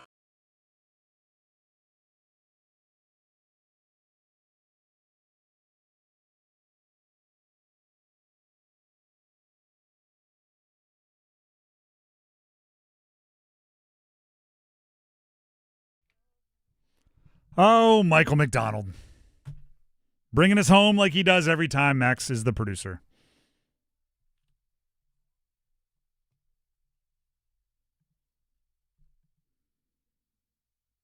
I'm just going to enjoy it a little bit there. There we go. Michael McDonald. ACC football. It's back pretty soon. ACC kickoff is next week. That's their big media days. I hate that. Can I rant? I'm just going to rant. I'm ranting a few times today. ACC Media Day does not have to be 3 days. ACC Media Day should be one day of an extravaganza, and it should be everybody showing up. I want every single player that transfers from one school to another inside the conference and is a star and is being trotted around at Media Day to have to walk by the coach they left in the hallway. I want everything. I want to be able to go from talking to one coach, talking to another coach. And they spread them out over 3 days. I'm sure it's a money thing, a travel thing, a exposure thing. But that's just me. My point is that's next week. So we're talking biggest ACC stories. And going into this year of football, the biggest ACC stories, we're not going to rank them like we did earlier today, but I do want to address a few of them. There's a reason why the NBA, the NFL, the NHL have become these like they're either in season or they're in reality television season. And part of it is because of free agency and trades. And it makes it so there's a much more social narrative that's being told. Revenge games, right? Feeling disrespected by the offer that your team made. It's going to be fascinating the next time Philly plays Anaheim. And there's no reason in the NHL why it should be interesting that Philly is playing Anaheim. But because of the Leo Carlsson trade thing, the offer sheet thing, it's going to be a story. We now have that in college sports. As much as everybody hates it, we have it, right? Even when the transfer portal was kind of in its infancy, or when grad transfers became a thing where if you graduated, you could transfer without sitting out, coaches were still fighting pretty darn aggressively for restrictions on you can't transfer in conference, or you can't transfer to any team that we have on the schedule for the next 4 years was a popular one. That's not there anymore. So you have Quayshawn Brown going from Duke to Virginia Tech. You have Darian Mensah going from Duke to Miami. You have players bouncing within the triangle sometimes. You have Gio Lopez going from UNC to Wake Forest. You have these transfers, inner deals, and that makes every single time those teams match up fascinating. And none are going to be bigger this year than Darian Mensah at Miami. And when he is at Miami and he hosts Duke, and he and his teammates host Duke November 14th. Those become so much juicier matchups. And the beauty of what the professional sports have done, and I don't know why I'm excluding college football from professional sports, because who are we kidding? But the beauty of what the established professional leagues have done is they've embraced it, right? They don't shy away from it. They have their insiders stirring the pot. Right? They have Brian Windhorst out there talking about, here are the top teams for LeBron James. Could he be going to the East Coast and Philly? Like it's all there, which makes everyone's ears perk up. That's the next step for college football, by the way. We have to find out all the juice from shady Twitter agents. And pretty soon it's just going to be owned. Right? There's going to be much more coverage of that. You're going to hear so-and-so's in the portal, and he's going to be doing the high school football thing where he's going to have hats in front of him. And it might even be a rose ceremony like Bachelor, right? Every day he shows up and he takes one hat and throws it away. It's going to be a thing. But right now we don't have as much of that coverage until you get to something like ACC Kickoff. And then you start talking about, why did you choose this school? What was it about this coach? What did you not have at your previous university? So Darian Mensah, Cooper Barkate, all of these guys that were major transfers and are in the ACC, their coaches are going to have to talk. Sometimes they're going to have to talk, or their teammates. I think that's going to be a massive story this year in the ACC, and a massive story in every year moving on from now. Just like all of that are massive stories in professional sports every year. Also, Bill Belichick in year 2 is a story that I think will bubble to the surface in a unique way. Because already you can tell that UNC football is not under the same microscope that they were last year. The novelty of it is worn off a little bit, right? I mean, this is even crazy for talking about the reality television element of it. When's the last time we heard some report on something that Bill Belichick's girlfriend had done? It's been a while, right? And I don't even know if she's done anything of note, but I know that I haven't heard of it, which is kind of nice. And I'm sure it's just a breath of fresh air for everyone in that North Carolina program. That they've been able to scout, recruit. They've been able to put together the playbook, put together some programs, and not have just everybody. Did you hear what happened here? Did you hear what? Did you see this? Did you see that? They just get to focus on football, which ironically is something Bill Belichick became the best at in the NFL. Right, eliminating distractions, football only, football first. Right? You demanded it of his players. They'd have NFL investigations that ended with their quarterback being suspended, and the team would stay locked in on football. They'd have murder investigations into one of their players, and they'd stay locked in on playing football. That didn't happen last year. So at Carolina, if they can lock in and avoid the distractions, everything from reports that they're all out there playing Fast and the Furious and getting reckless driving, to the drama with his personal life and everything else. Year 2, if it's quieter for Carolina, I think it could be a much better football environment for Carolina. I mean, they even brought in Bobby Petrino, who's notoriously drama away from the field, and somehow it's gotten quieter. That's pretty impressive. And then for State, I'm kind of doing one of each here. For State, I think the biggest story is going to be not if C.J. Bailey is the real deal, but how much is C.J. Bailey the real deal. He's already, I think, one of the better quarterbacks, better handful, I don't know, top 10, whatever you want to say, of college quarterbacks coming into this year. I haven't made a list, so I'm being vague intentionally there, but he's a very good college quarterback. Can he be a first-round pick? Can he be a top 10 pick? Can he be the shooting star that drives him to a top 5 or a top pick? That, to me, is what this is about. And part of the reason why we'll find out kind of for real is, I have 2 categories of quarterbacks. If it were yes, no, pass, fail, the categories are inevitable or situational. Every quarterback that is worth anything, right? I guess there should be 3 because the third would be like bad, but that's less fun. Of the quarterbacks that are starting caliber, good quarterbacks at any level, there is inevitable and there are situational. Inevitable is what we learn about Brady, Rodgers, whoever, which is, the jokes are, if you gave Tom Brady, 4 cashiers from the local grocery store, he'd turn it into an offense, right? Drew Brees was this way. Aaron Rodgers this way. I think Patrick Mahomes will be, although we don't know yet because he's always had Kelsey. No matter who you give them, the offense is going to be good. They're inevitable.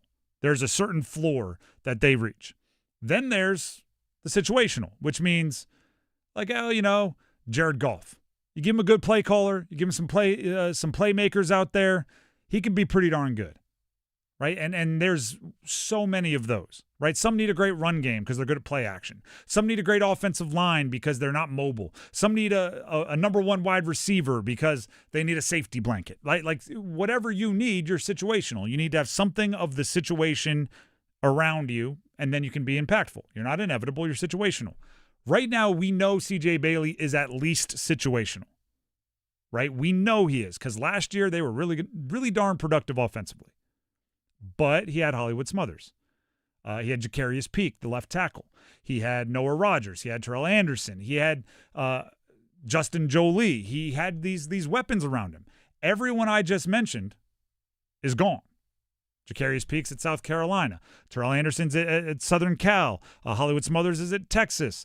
Justin Jolie's with the Denver Broncos. Noah Rogers is with Bama. Right? Like everybody is gone that I just mentioned.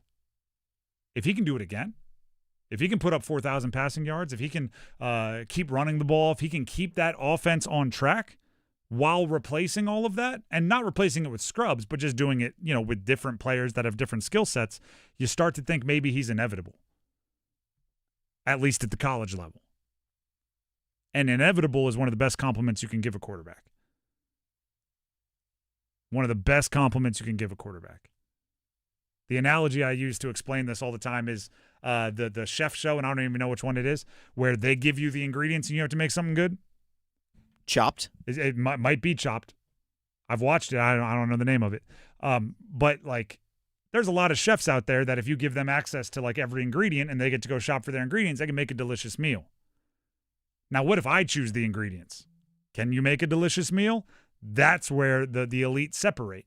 That's kind of what we're going to learn about C.J. Bailey a little bit here. And if it proves positive, if he proves that he can do it, that's when you start to really impress the NFL. And then on top of that, remain 6'6" with, a real whippy arm, keep spinning it, don't lose any mobility despite putting on weight, all the things that you look for from every prospect. But you can prove that your mind is getting to a place of understanding the game if you can do it with different personnel. And then if he does prove, then everything else stems from that. Good quarterbacks lead to good teams. I firmly believe that. The Drive with Tim Donnelly, 99.9 The Fan. What's going on in the soccer game? Give us an update here quickly before the end of the show. France is up 2-0. They're in stoppage time now. How the heck did that happen? It was 0-0 a second ago. And Dembele scored. The two that you mentioned as really good players. Look at that. Max knows what he's talking France, about. turns out, has a lot of good players. Although I'm not sure Dembele and Mbappe is like, I got these two sleepers you need to hear about. But 2-0. There it is. France over Morocco, just a couple minutes from that one being final. Who will they play next? Quickly. We're almost up against it.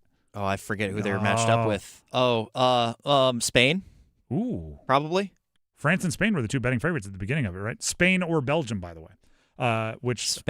Spain or Belgium. The Drive with Tim Donnelly, 99.9 The Fan. Spain or Belgium. Hey, you don't play the games on paper, Max.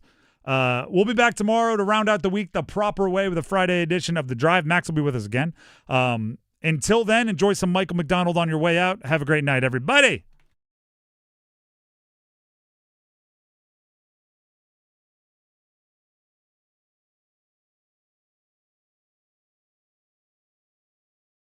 Move your sports day forward. Championships are rare, and you'll always remember June 4th.